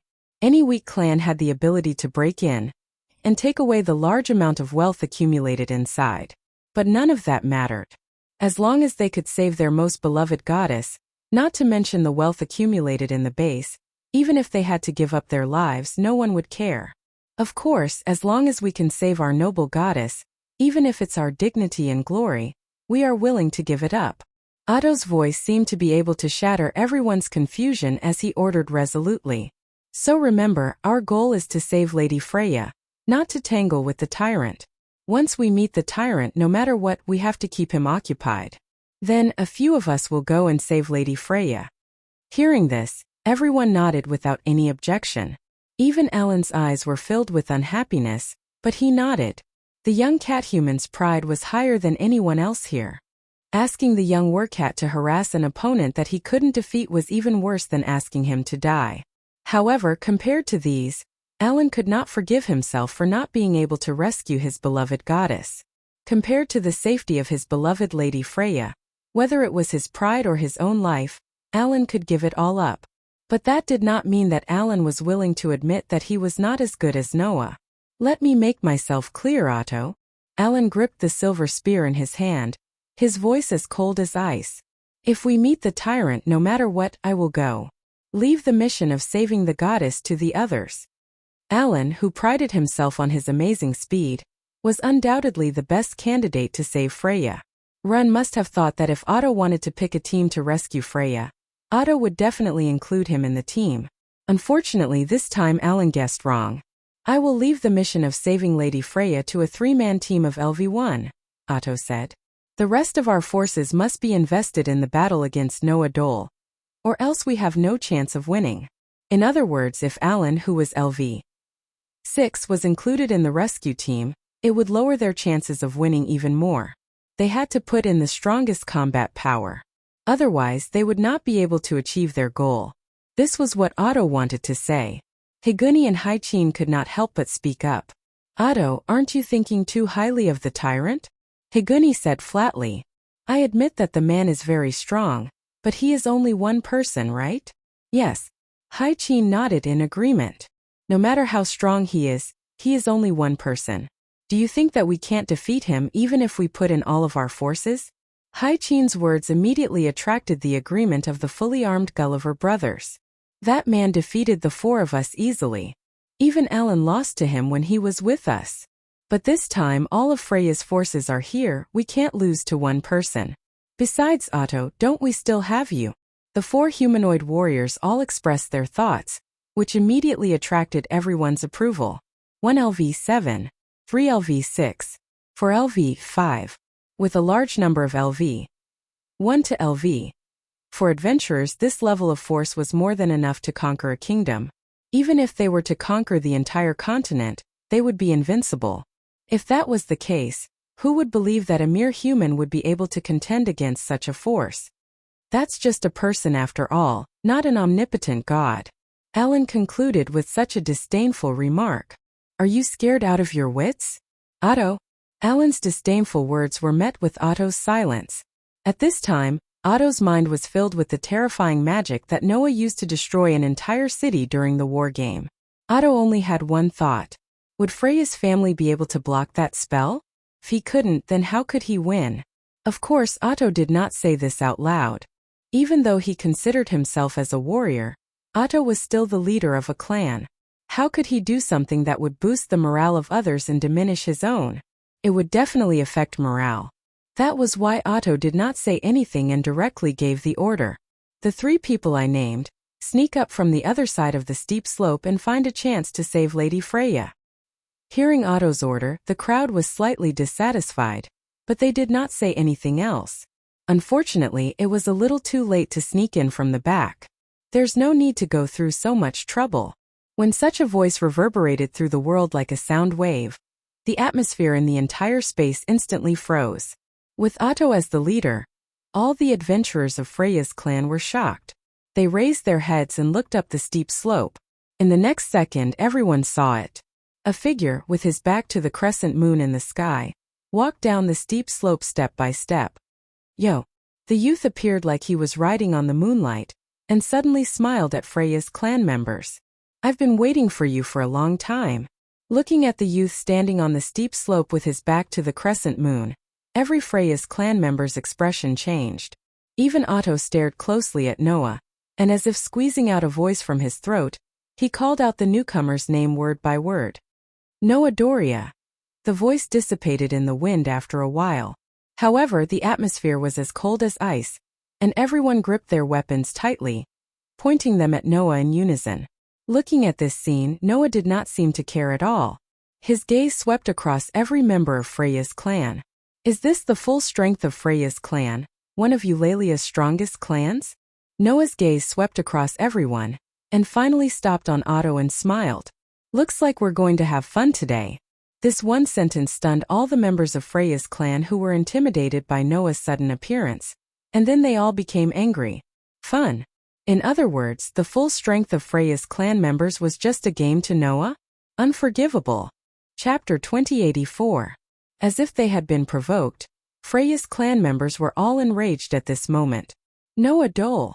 Alan raised the silver spear in his hand and pointed it at Noah, who was standing on top of the slope, as he questioned loudly. Where did you take Lady Freya? I didn't take her anywhere. It's at the end of this steep slope. There's a field full of sunflowers. The environment is not bad. Yesterday, I had an appointment with the little princess there.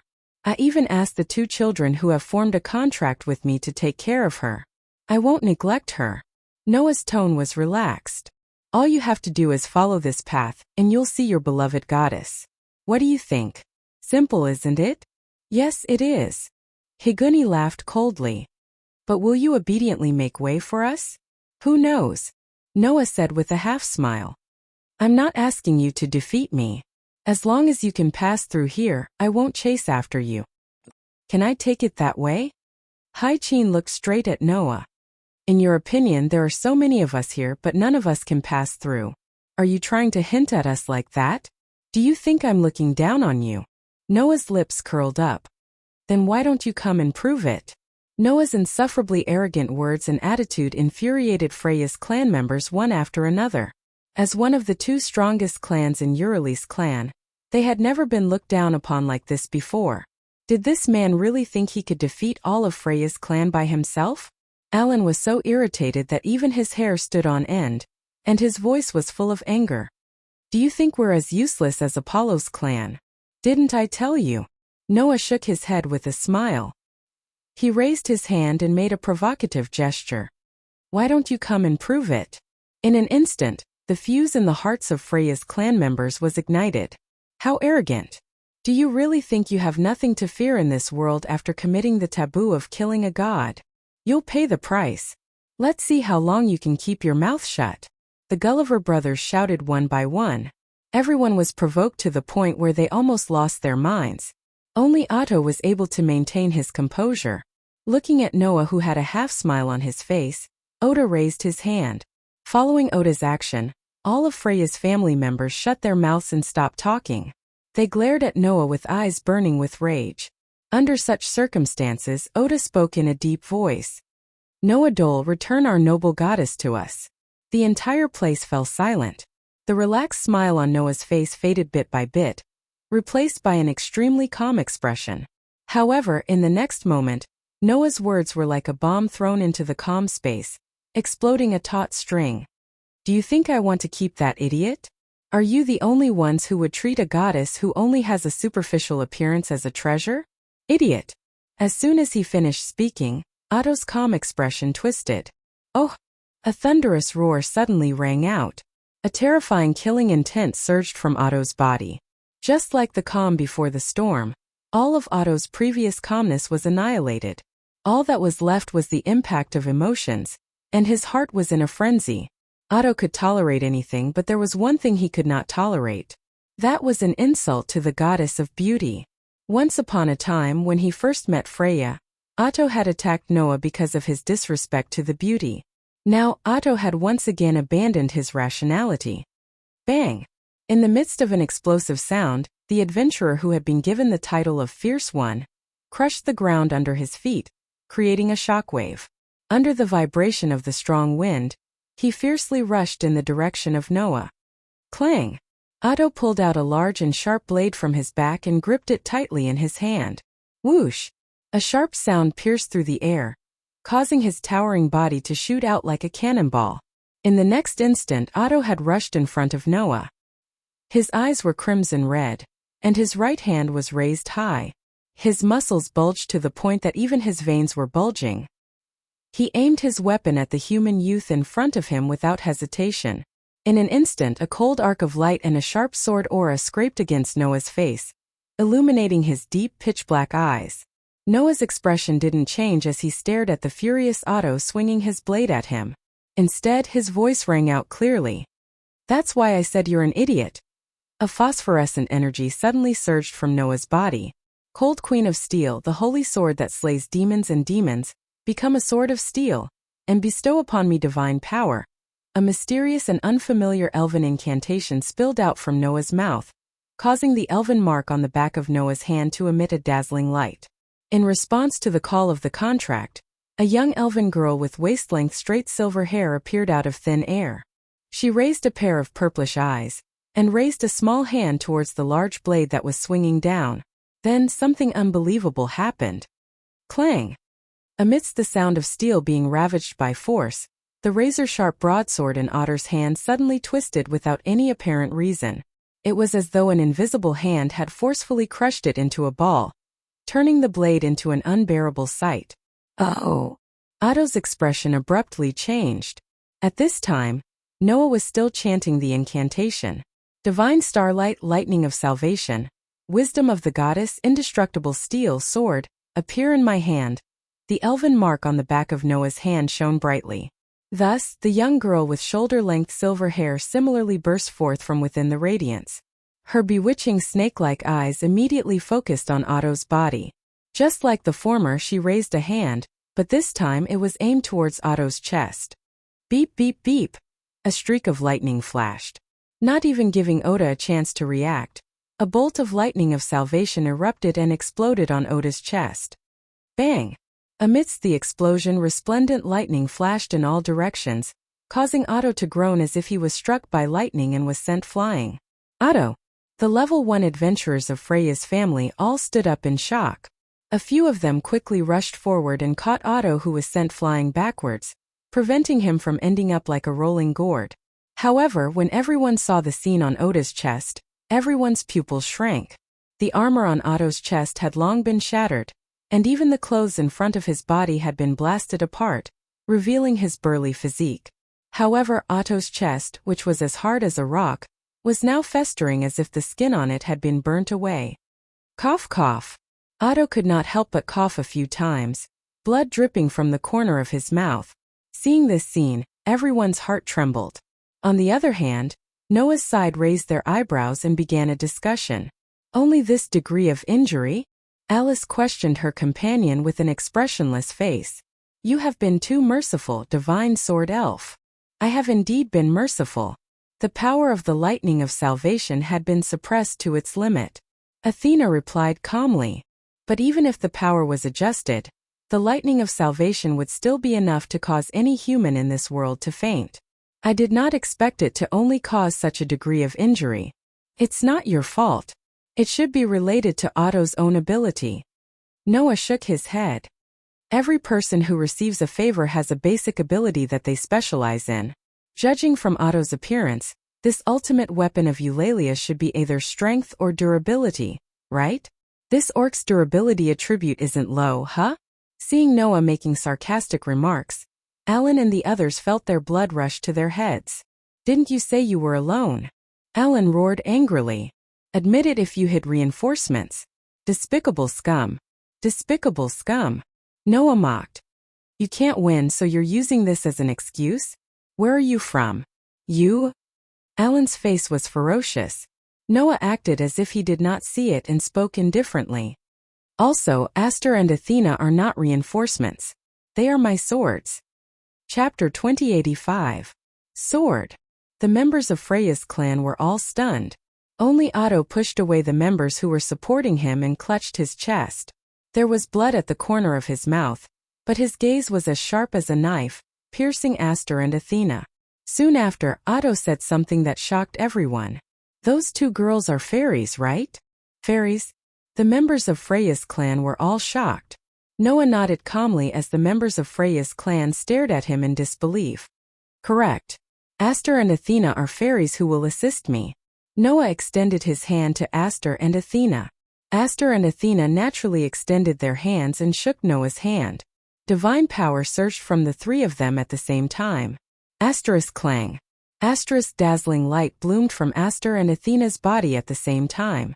In the light, the two elven girls' bodies gradually disintegrated into light particles and gathered in Noah's hand. In the next moment, a shining silver steel sword and a white divine sword appeared in Noah's hands at the same time. Demon Slayer. Heavenly Sword of Salvation. The elven device, which was the highest level even in the world of the elemental elves and was not below the gods or the elven king, appeared in Noah's hand. Dazzling silver light flashed on the sword that killed the demon king.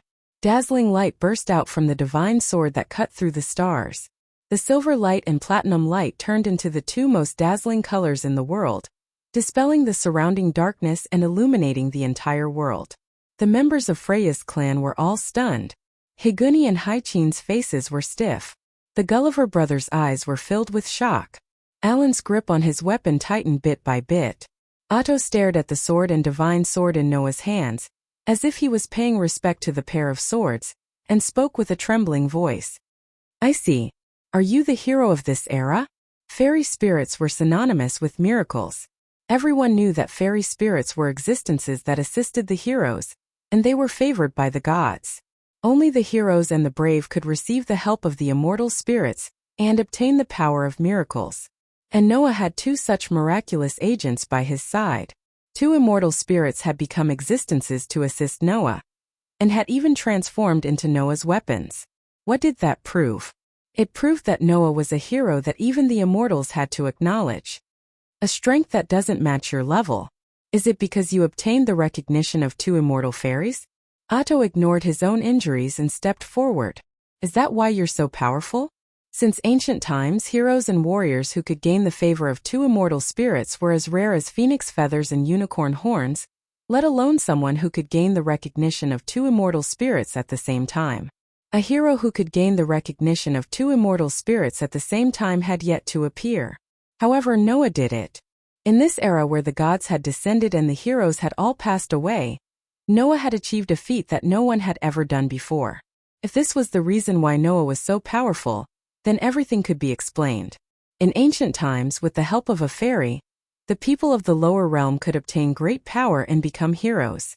Now that Noah had the support of 2 immortal spirits, he was naturally stronger than the heroes of the past. Under such circumstances, if he were to add on the grace bestowed by the gods, how powerful would he become? Freya's family members shuddered at the thought of it. Noah couldn't be bothered to explain further. He smirked as he sensed the divine might coming from the silver holy sword and platinum divine saber. Alright, stop wasting time. Hurry up and attack. Your noble goddess is waiting for you to save her. It was the same casual and arrogant speech as before, but it made Freya's family members unable to be angry. Seeing Noah wielding 2 swords made of immortal spirits, everyone here understood that this person was not arrogant, but had the power to look down on everyone here. To fight against a hero who surpassed their predecessors. This fact made the hearts of Freya's family members turn heavy. However, no one gave up. Especially the first-level adventurers led by Otto. Not only were they not discouraged, but their fighting spirit was ignited. Otto quietly took out a bottle of elixir from his leg pouch, opened the cork and poured it down his throat. Hum! A phosphorescent light flickered on Otto's chest. Under the illumination of the phosphorescent light, the wound on Otto's chest healed at a speed visible to the naked eye. His festering skin also gradually returned to its original state until it was completely unscathed. In this world, among the items that Noah knew of, only the elixir of all elixir could achieve this amazing recovery effect. It was the highest grade of elixir of all elixirs that could heal as long as one was not dead. Of course, even if it was the elixir of all elixir, it would not be able to heal a severed limb. However, Athena deliberately suppressed the power of the lightning of salvation and only heavily injured Otto. This level of injury could be easily healed with the elixir of all elixir. After healing his wounds, Otto did not hesitate and immediately gave the order to everyone. Kill them. It was a simple sentence, but it made the eyes of Freya's family members shine with hostility. In the next moment, all of Freya's family members raised the weapons in their hands and charged up the steep slope that extended towards the crescent moon in the night sky like soldiers preparing to charge and break through enemy lines. Eulalie was the most powerful adventurer in the family, and to be chosen by Freya, her soul radiance was much stronger than the average person's. Therefore, even if the adventurers in Freya's family were of a lower level, they were still the strongest among their peers and had a powerful aura. However, to Noah, who had once faced millions of gods and primordial dragons head-on, it was really not enough. So, the small fries will leave here for now. With that, Noah suddenly raised the heavenly sword of salvation.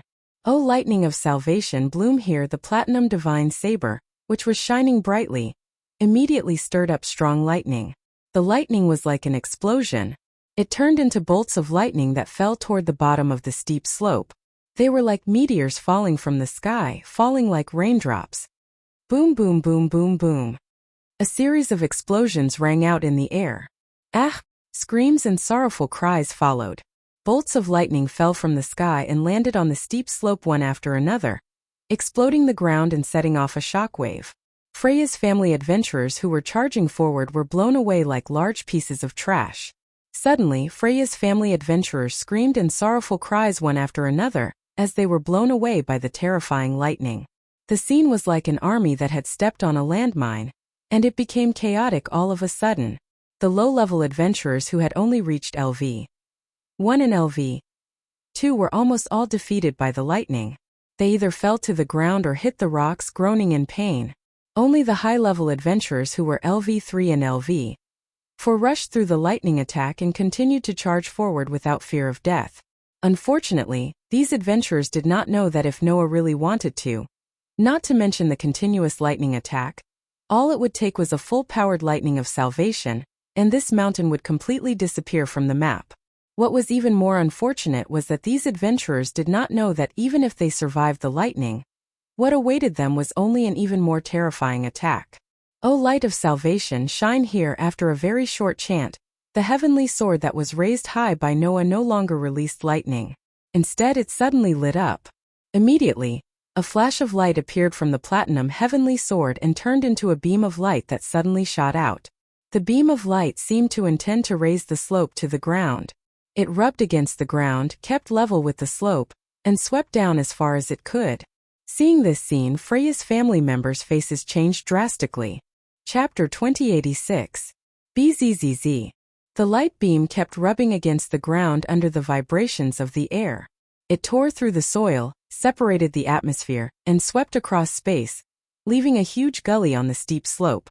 At the same time, it also shot toward Freya's family members who were charging at the front lines. The light it emitted not only illuminated the space, but also the faces of Freya's family members. Everyone's frightened expression was clearly illuminated.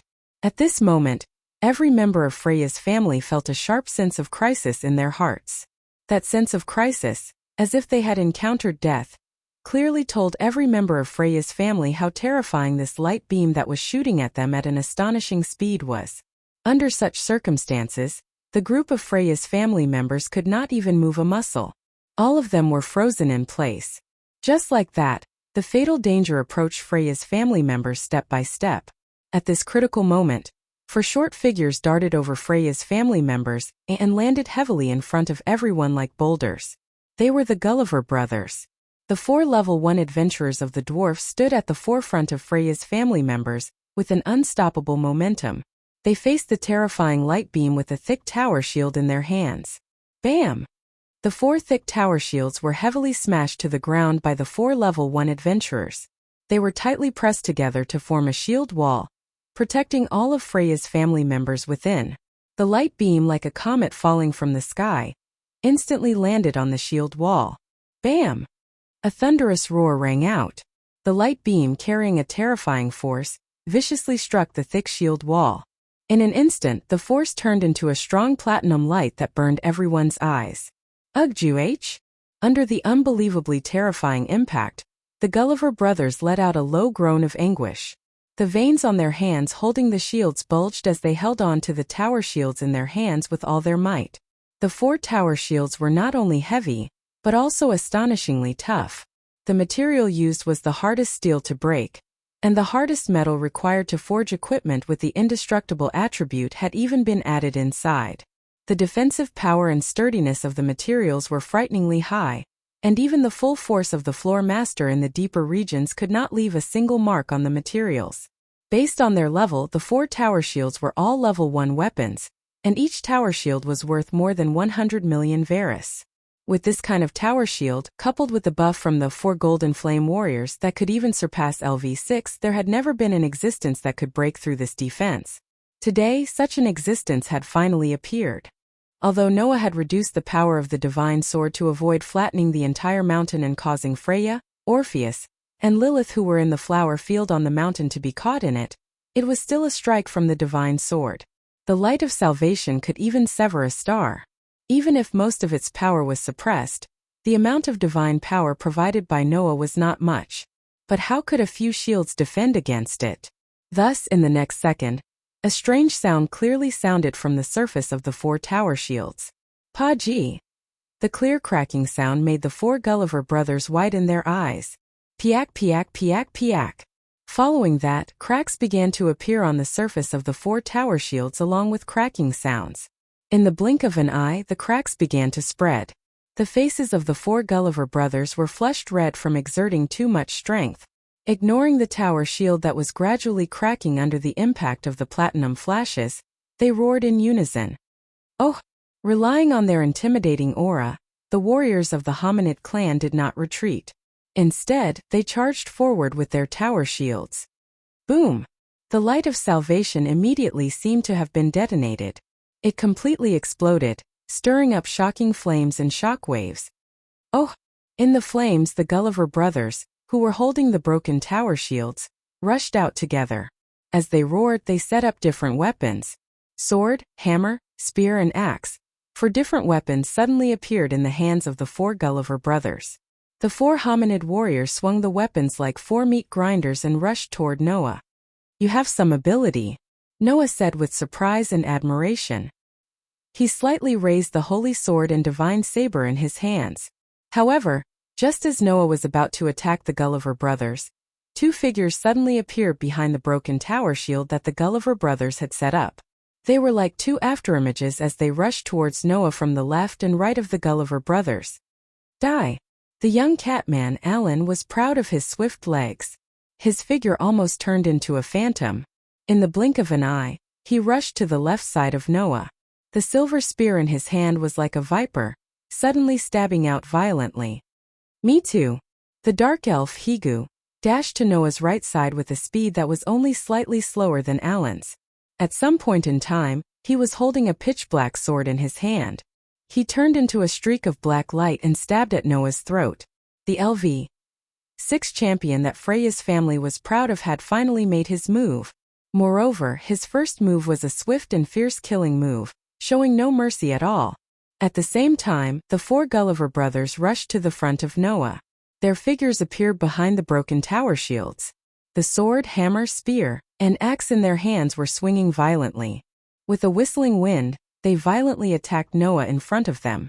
In an instant, except for the top and the back, several fatal attacks came from all directions and surrounded Noah tightly. "Unfortunately, you can't find any advantage in a group battle against me." As soon as he finished speaking, the holy sword and divine saber in Noah's hands shone brightly. Ultimate sword technique. Form 3 Dance of the Moon. A slash that looked like moonlight was released. The highest grade elven device named Demon Slayer instantly turned into a cold sword light. Accompanied by Noah's spinning movements, it slashed towards the surroundings in a circular shape. Clang clang clang clang clang. In a series of crisp clanging sounds, the weapons that formed half of the encirclement were easily deflected by the moonlight slash, causing bright sparks to fly. "What?" Alan, Higuni, and the Gulliver brothers were all shocked. In the end, they were met with a sneer. Is this the time to be surprised? After all, Noah's elven device wasn't just a demon slayer. While Alan, Higuni, and the Gulliver brothers were still in shock, the elven device called the Heavenly Sword of Salvation had also turned into a ray of moonlight. It was like a shockwave that suddenly spread out. The slash caused the pores on Alan, Higuni, and the Gulliver brothers to expand to their limits. Until Freya's family's trump card made its move. Whoosh! The strong man leaped high into the air like an iron tower. Holding the spare broadsword in his hand, he fell in Noah's direction like a meteorite, and at the same time, he released a huge chop from the top to the bottom. Clang! The great chopping strike, which was strengthened by the high-speed descent, accurately hit the white gold divine saber that had transformed into a round of moonlight. Amidst the bell-like clashing sound and the splashing sparks, it successfully blocked the fatal strike that was aimed at Alan and the others. The Elvis 7 warrior Otter entered the fray and landed in the middle of Alan, Higuni, and the Gulliver brothers who were deflected. He faced Noah directly. However, at the same time that Oda blocked Noah's attack, a shout suddenly rang out from behind. "Get out of the way!" Hearing this, Otter, Alan, Higuni, and the Gulliver brothers all retreated and instantly dispersed the encirclement, exposing Noah's figure once again. Whoosh whoosh whoosh whoosh whoosh. Almost at the same time, a series of lightning bolts suddenly flashed, piercing through the air and landed on Noah's position. Bang bang bang bang bang. The sound of an explosion rang out once again. Chapter 2087. Bam bam bam bam bam. Lightning bolts flashed across the sky one after another, turning into a merciless bombardment that bombarded the top of the steep slope. Waves of impact and thick dust shook the ground. Under the merciless bombardment, the ground above the steep slope was smashed into smithereens. Debris flew in all directions, causing the surrounding atmosphere to become chaotic. This scene was almost identical to the one when Noah used the lightning of salvation to bombard the bottom of the steep slope. But this time it was not Noah who released the lightning but Hai-Chin, Freya's first-level adventurer LV6 White Elf Hai-Chin. Unlike Higuni, who charged forward with his black blade, The white elf Hai-Chin seemed to be more suited to the role of a rearguard. She stood at the forefront of Freya's party, her body rippling with magical energy as she continuously released lightning spells that were constructed from ultra-short chants, bombarding the top of the steep slope. Seeing that Noah's figure was enveloped by Hai-Chin's magic, Otto growled without hesitation. Now! After he finished speaking, Oda took the lead to explode. He transformed into a bullet that left the barrel and shot towards the top of the steep slope. Not only Otto but even Alan, Higuni, and the Gulliver brothers had all rushed out, heading straight for the top of the steep slope. But Otto and his party's goal was not to pursue Noah, but to go around him and head to the flower field to save the beauty Freya. In other words, from the start, Freya's party's battle plan had been set. They had shown great teamwork, one after another, and finally found the opportunity to rush up. The previous attacks were all for this moment. Understanding this point, a soft chuckle came from the top of the steep slope that was being bombarded by the violent lightning strikes and the thick sand and dust. Not bad. A familiar voice that did not move the slightest bit caused Otto and his party's expressions to change. Bam!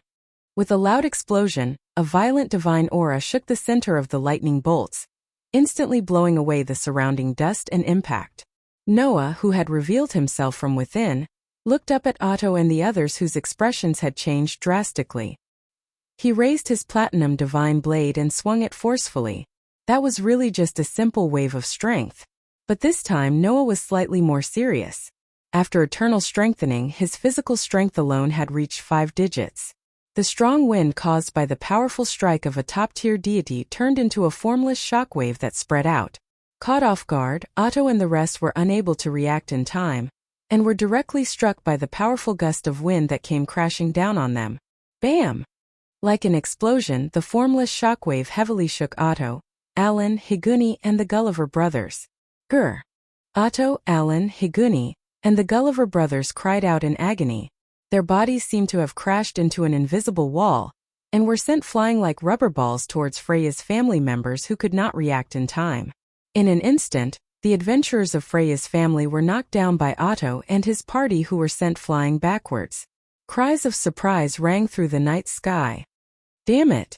Hai-Chin could not help but grit her teeth and hurriedly chanted an incantation. A few bolts of lightning suddenly formed and shot towards Noah's direction. Facing the bolts of lightning that were shooting towards him, Noah's expression did not change at all. He merely raised the silver holy sword in his other hand and waved it at the bolts of lightning. Poof! The silver sacred sword flashed at high speed and cut off the bolts of lightning. They turned into sparks and dissipated into the air. What? Hai-Chin stood up in shock. He cut off the magic. What? Didn't I tell you? Noah looked at Hai-Chin and laughed mockingly. No matter what kind of magic it is useless in front of my Aster. Also, Noah raised the platinum divine sword high into the sky again, and surging divine might continuously poured into it. Your lightning magic is not bad, but it is still not enough in front of my Athena. As soon as he finished speaking, the elven equipment named Heavenly Sword of Salvation started to glow with a brilliant light. As if in response to that resplendent light, dark clouds suddenly appeared in the boundless night sky above without any warning, instantly covering the entire night sky. The dark clouds entangled with each other like a black mass in the sky. Not only did they emit a terrifying pressure, but they also suddenly spun and formed a vortex. In the center of the vortex, bolts of lightning began to appear and converge. In an instant the sky changed color. All the members of Freya's clan were stunned, and their minds were blank. Impossible! Hai-Chin muttered as if she had lost her soul. Impossible! Impossible! Feeling the terrifying pressure from the black mass in the sky, Hai-Chin was almost in despair. How can there be such a terrifying power in this world? Hai-Chin's desperate roar was instantly drowned out by a thunderclap. Descend! Under the command of this terrifyingly calm voice, the center of the vortex-like clouds converged into a thunderbolt so thick that it seemed to be able to pierce through the earth and struck down. Kaboom! A deafening roar resounded. Under the bombardment of the terrifyingly thick thunderbolt, the steep slope gradually collapsed and disintegrated. It was like stepping on building blocks, scattering little by little. At the edge of the steep slope, the dazzling thunderbolt suddenly appeared in the air, causing the entire mountain to tremble violently as if it had been swallowed whole. This horrifying scene was clearly witnessed by the people in the labyrinth city, Eulalia, who were a kilometer away. Of course, in the flower field at the top of the mountain, Freya, who was being guarded by Orpheus and Lilith, witnessed this scene from a close distance. Her breathtakingly beautiful face was illuminated by the dazzling light of the thunderbolt that fell from the sky. Witnessing it at such a close distance, just the deafening thunderclap and earth-shattering roar alone were enough to frighten many people. However, Beauty looked at this scene in silence, listening to the terrifying sound for a long time before she quietly closed her eyes. Just now, in Beauty's eyes, the radiance of the souls of all Freya's clan members had dimmed, becoming as fragile as a flame that was about to be extinguished. That was why Freya knew. Her children had all fallen. In other words, this rescue operation had completely ended in failure. Moreover, Freya's clan might even suffer an unimaginable blow, completely declining, and step down from their position as the most powerful clan in Eulalia. Originally, I just wanted to give Loki a little warning, and at the same time warn the swordswoman, but I didn't expect things to turn out like this. Freya did not know whether it was a self-deprecating laugh or a joyful one. That child is indeed different from the others so far. But then again, if he could act according to my wishes, he wouldn't have that kind of radiance that drives me, God, crazy. While Freya was lamenting, Orpheus and Lilith's hearts skipped a beat, as if they had received some kind of message, and looked at Freya. What's wrong? Freya smiled sweetly. Is there anything you need? Strangers of the same clan? Just now, Noah gave us an order through the contract. Orpheus looked straight at Freya. You can go now. I can go now. Freya raised an eyebrow and said slowly. Is this okay? That's what Noah said. Lilith tilted her head, expressionless but with a hint of joy. That's what he said, that's what he said. All right then. Freya shrugged her slender shoulders. I'll go take a look at my poor children. With that, Freya walked towards the place where the lightning flashed and thunder rumbled, only leaving behind a sentence before disappearing into the air. Whether it's destruction or not, let me, the King of Gods, witness your path to the end. Chapter 2088. Rumble. In the aftermath of the thunder, the dark clouds that covered the entire sky finally began to dissipate, and the originally clear night sky was once again exposed to the moonlight.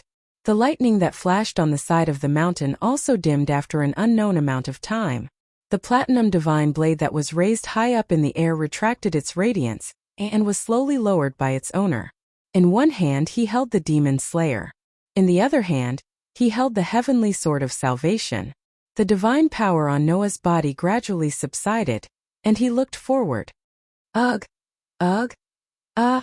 A painful groan sounded in front of Noah. At this moment, the scene that appeared in front of Noah could only be described as miserable. A layer of the originally steep slope was severely shaved off. The ground was scorched black and there was steam like smoke everywhere. Gravel and rubble covered every corner. Wails and groans resounded in every part of the air. Humans, dwarves, elves, orcs, amazons, dwarves, elves, orcs, amazons, and other races were all lying on the ground.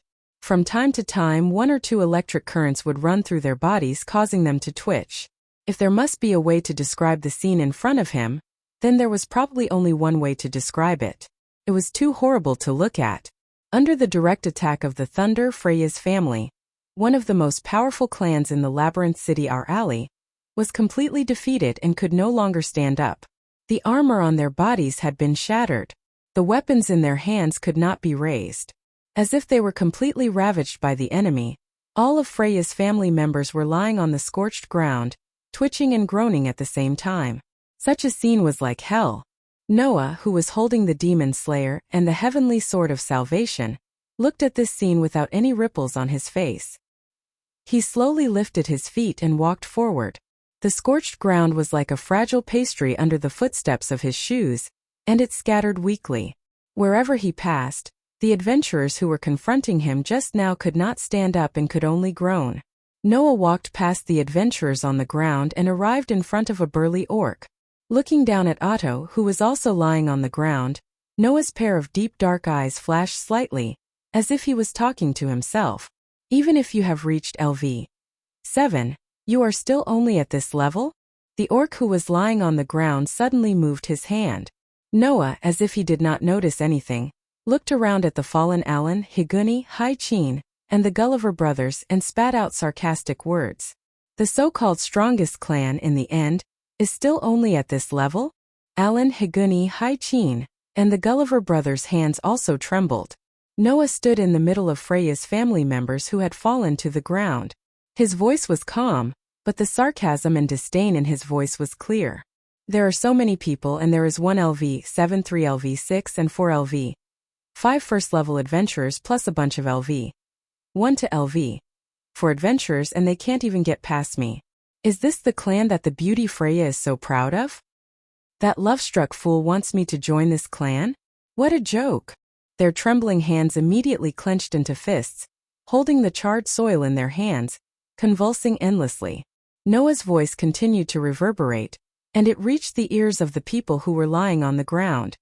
She has nothing but beauty, and can only use despicable methods like seduction to win over children, and in the end she seduced a bunch of people like this? Isn't the favor of the beauty goddess great? Shouldn't the person who receives this favor feel honored? Don't you guys always say that your goddess is noble? In the end, you people who receive the so-called favor of the beauty goddess are only at this level, and you can't even save the people you love? Sure enough, favor can't feed you, and it can't make you stronger. Noah laughed and shook his head. His words were like the sharpest knife in the world, mercilessly stabbing into everyone's hearts. That love of a withered flower is bullshit. An unprecedented rage surged into everyone's hearts. Bastard! Alan's hands trembled, and he raised his head with difficulty. His eyes were already filled with anger and unwillingness. Damn it! Higuni, Hai-Chin, and the Gulliver brothers also desperately whipped their bodies, and raised their heads with great difficulty. Otto clenched his fists so tightly that his fingernails dug into his flesh, and fresh blood flowed out from his palms.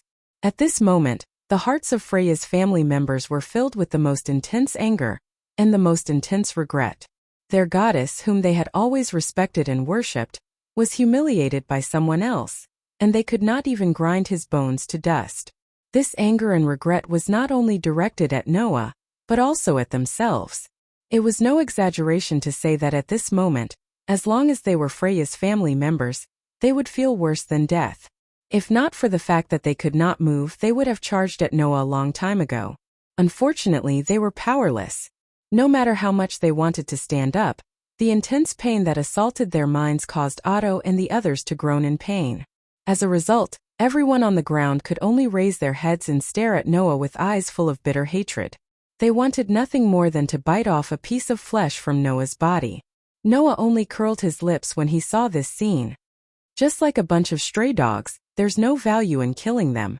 Having said that, Noah turned his back and said, I thought that the love-struck fool was the overgod of one of the most powerful clans in Urali, and would cause me some trouble. Now it seems that I was just overthinking things. Didn't she want me so badly? Didn't she say that she loved me? Then let her continue to wander in front of me. Noah lifted his feet and walked forward. She's just an annoying fly anyway. With that, Noah walked up the steep slope and gradually disappeared from everyone's sight. Only Freya's family members were left, and they were all trembling. Noah Dole.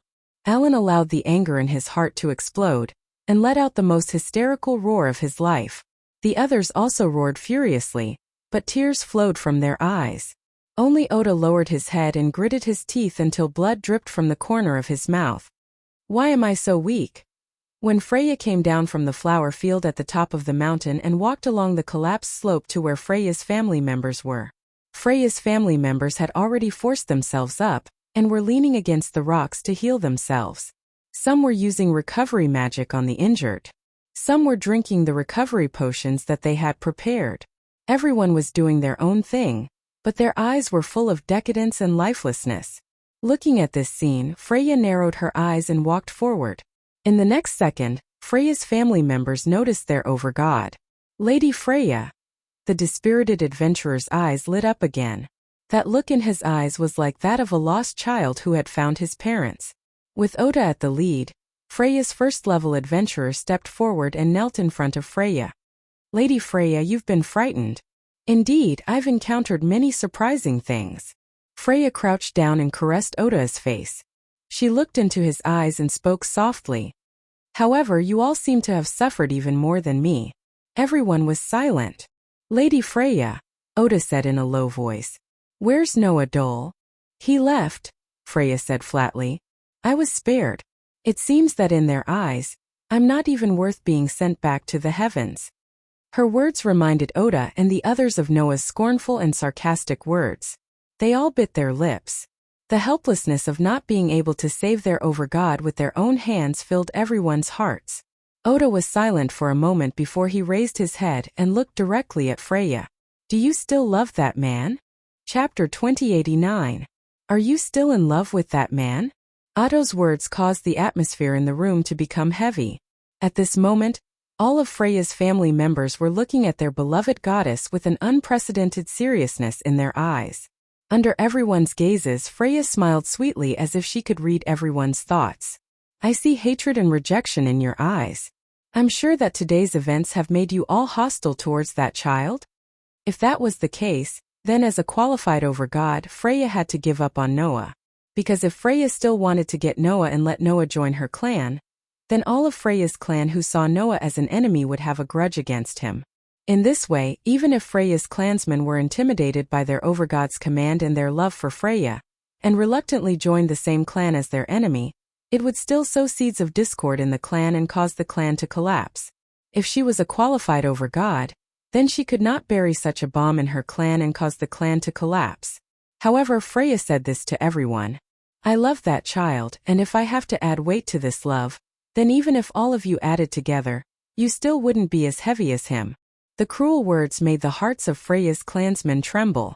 However, even though that was the case, Mei Shun's excessively gentle voice still reverberated in the air. It's impossible to give up on that child. Pursuing the radiance of that child's soul is the thing that I desire the most to do.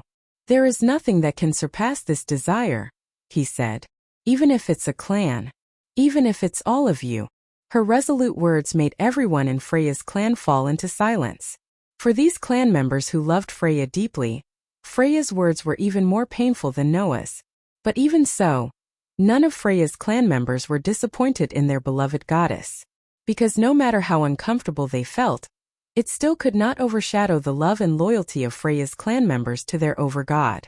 But at the same time, everyone in Freya's clan remembered Noah's words. Anyway, it's just an annoying fly.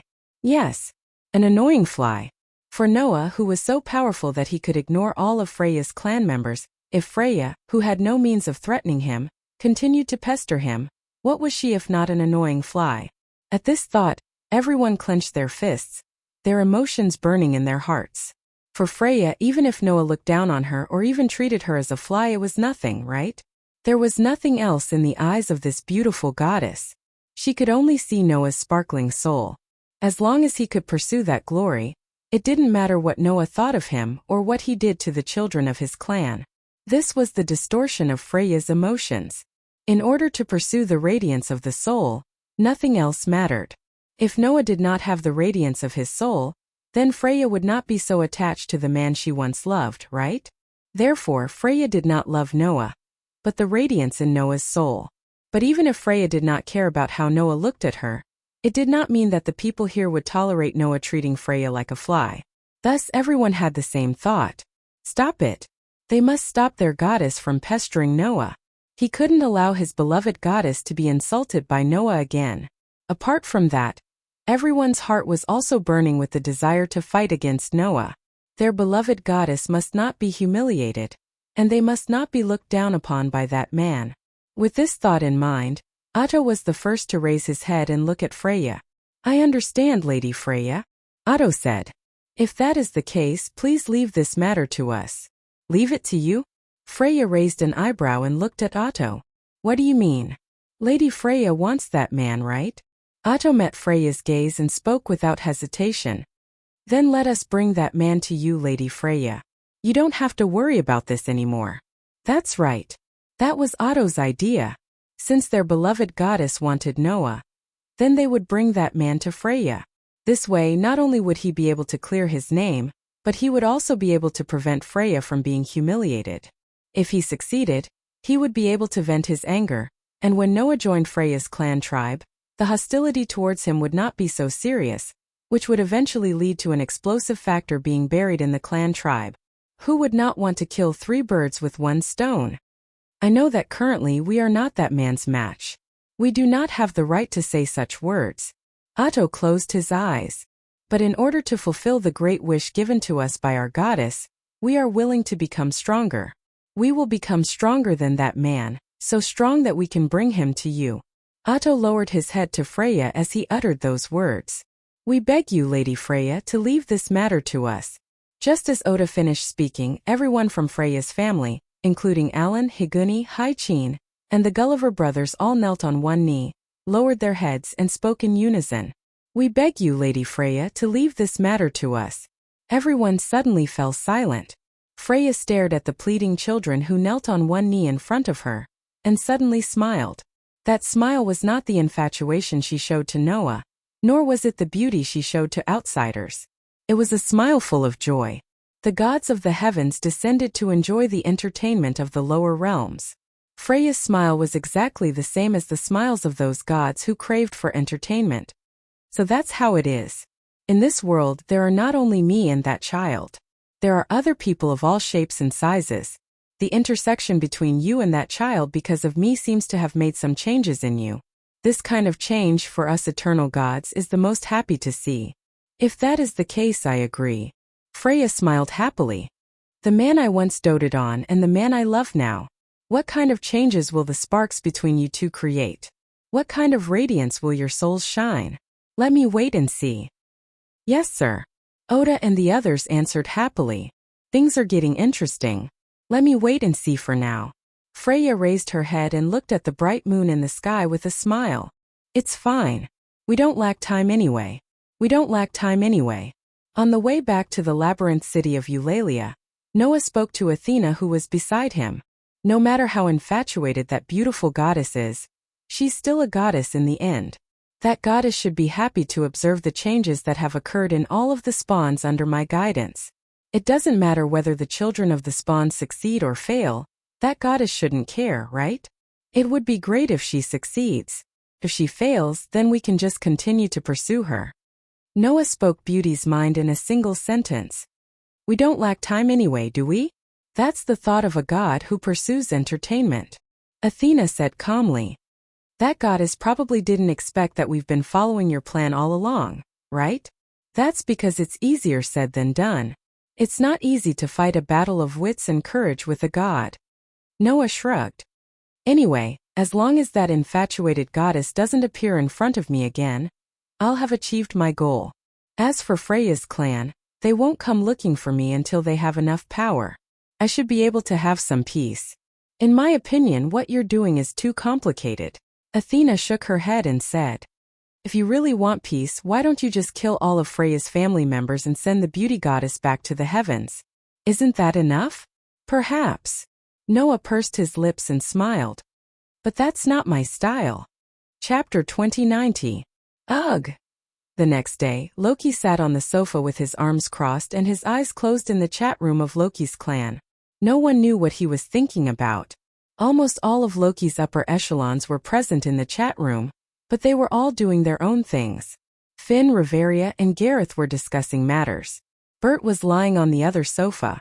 On the other hand, Tiona and Tiona, the Amazon twins, relished in telling Aze and Leafia about what they saw in the flower field yesterday. It's true. Little brother has a second fairy as his companion. And it's a very powerful fairy. She defeated all of Freya's clan in one hit, and even Otto fell. Thus, Tiona and Tioni recounted what they saw and heard yesterday. Noah didn't know whether to laugh or cry as he listened. Noah hadn't expected that Tiona and Tiorn would be hiding off to the side and observing. There were many of Freya's clan members at that time, and there were all kinds of auras. Although Tiona and Tiona were hiding, their auras were mixed with the auras of Freya's clan members, and Noah did not notice them. Therefore, Tiona and Tiona told Noah's story of bravery, as if it was just a story, and they had told it several times already. But Aze and Leafia still seemed to be a little surprised. Noah actually had 2 fairies to assist him at the same time. This was something unheard of even in stories. Finn, Riveria, and Gareth were talking about this matter. Bert was lying there, but his expression was rather unpleasant. He was obviously thinking about this matter as well. As for Loki, after a long time, he could not help but sigh and say this. That's why I was wondering why that nymphomaniac child would suddenly take the wrong medicine. She actually still has the mood to enter the buried city at this juncture. And there are so many people. Otto and the other first-level adventurers even planned to go on an expedition. So it turns out that they were all provoked? Yesterday, Freya's clan members ignored the guild's warning and all rushed out of the city. Naturally, this matter could not be left unresolved. When Freya returned with the members of her clan from Eulalie, the guild was relieved, but at the same time they began to question her severely. They even invited Freya to the guild headquarters to interrogate her. Freya did not make any superfluous excuses. She only told the guild that something had happened to her, and that the clan members were so impulsive because they wanted to save her. She hoped that the guild would punish them lightly. Since Freya did not leave the city, but returned with Freya's family, the guild believed Freya's story, but they still punished her. Needless to say, the fine, but there were other punishments. Freya's clan members were busy for the whole night before finally settling down. However, not only did Freya's clan members not go to rest, they all ran into the buried city. Even Otto and the other first-level adventurers went in. This behavior made many of the clan tribes puzzled. Until now, Loki finally understood what was going on. But that love-struck fool didn't reveal your identity? Loki glanced at Noah. I thought you'd be pushed into the limelight again this time. No matter what, as long as that love-struck fool doesn't bother me. Noah shrugged. Also, just because that beauty didn't reveal it doesn't mean that others won't. Don't forget, Drake, who knows about Loki's clan, is one of my people. There are quite a few of them in Freya's clan. Then what are you going to do? Loki asked. Are you going to lie low for a while? Lie low again. Noah laughed bitterly. After a moment of silence, he sighed. That's true. Freya's clan caused such a huge ruckus yesterday, even coming here to provoke us. If you leave the city immediately after leaving, and I wasn't around at that time, it might arouse suspicion. I might as well go into the dungeon without anyone noticing. When the time comes, you can openly say that I entered the dungeon a long time ago, and had nothing to do with Freya's clan's ruckus. Is that so? Loki pondered for a moment and nodded. That's good too. How long do you plan to be gone? A month. Noah said indifferently. No matter what, you'll be back in a month, right? In other words, Noah planned to use this opportunity to leave. What he wanted to do was done. He even went to the dungeon and the unexplored area. Noah had no reason to stay any longer. At this moment, AIC turned her head and spoke almost reflexively. I'll go with you. However, just as AIC finished speaking, Loki, Bert, and Rafia reacted at the same time. No. Loki jumped up. You can't let AIC stay in the dungeon with this kid for a month. That's right. Rafia nodded. A single man and a single woman, that's ridiculous. We haven't finished our work from the expedition. Don't even think about running away. Bert grimaced. It's already troublesome enough that this troublemaker wants to run away for a month. AIC, don't even think about leaving with him. AIC's head drooped as she became dejected. Seeing this, Noah couldn't help but laugh. He extended his hand and patted AIC's head. Only then did AIC perk up. A month? Tiona murmured. That's a little long. Yes. Tiona nodded. It's longer than the time you've spent in the clan. But for an adventurer, a month of exploring the dungeon is nothing. Gareth stroked his beard. So it's not like we can't accept it. And we don't have to worry about his safety, Riveria said. Even if we enter the 60th floor, Noah will be fine, right? I just hope we don't meet anyone from Freya's clan to avoid conflict. Finn turned his gaze to Noah. When do you plan to leave? Let's leave now, Noah said without hesitation. There's no time like the present. Everyone nodded one after another. AIC was the only one who kept staring at Noah with a hint of reluctance in her eyes.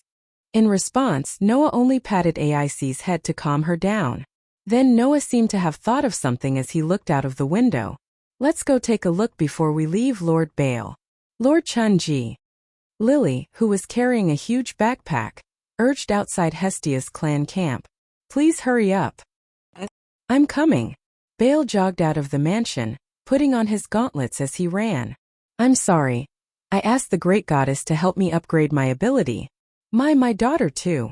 Chunji also ran out of Hestia's clan camp and apologized to Lily. Although my power is weak, Lord Bale said that we plan to go to a new floor today. So, even if it's just a little bit, I hope that I can improve the magic ability and use my magic to help everyone. Well, that's a good idea. Lily handed a backpack to Chunji. Then Lily will look forward to Lord Chunji's performance. Yes. Chunji took the backpack with a nervous look. At this time, Hestia came out of the mansion and looked at Bale, Lily, and Chunji with a smile on her young face. She waved her small hand as if to greet them. Anyway, remember to go early and come back early. It's a little lonely when I'm alone at home. Yes, Bale, Lily, and Chunji said in unison. Then let's go. Okay. Hestia nodded proudly. Be careful. Bale, Lily, and Chunji laughed and talked with each other as they walked towards the Tower of Babel. Hestia watched her children leave and then smiled. Go back and read your book. After saying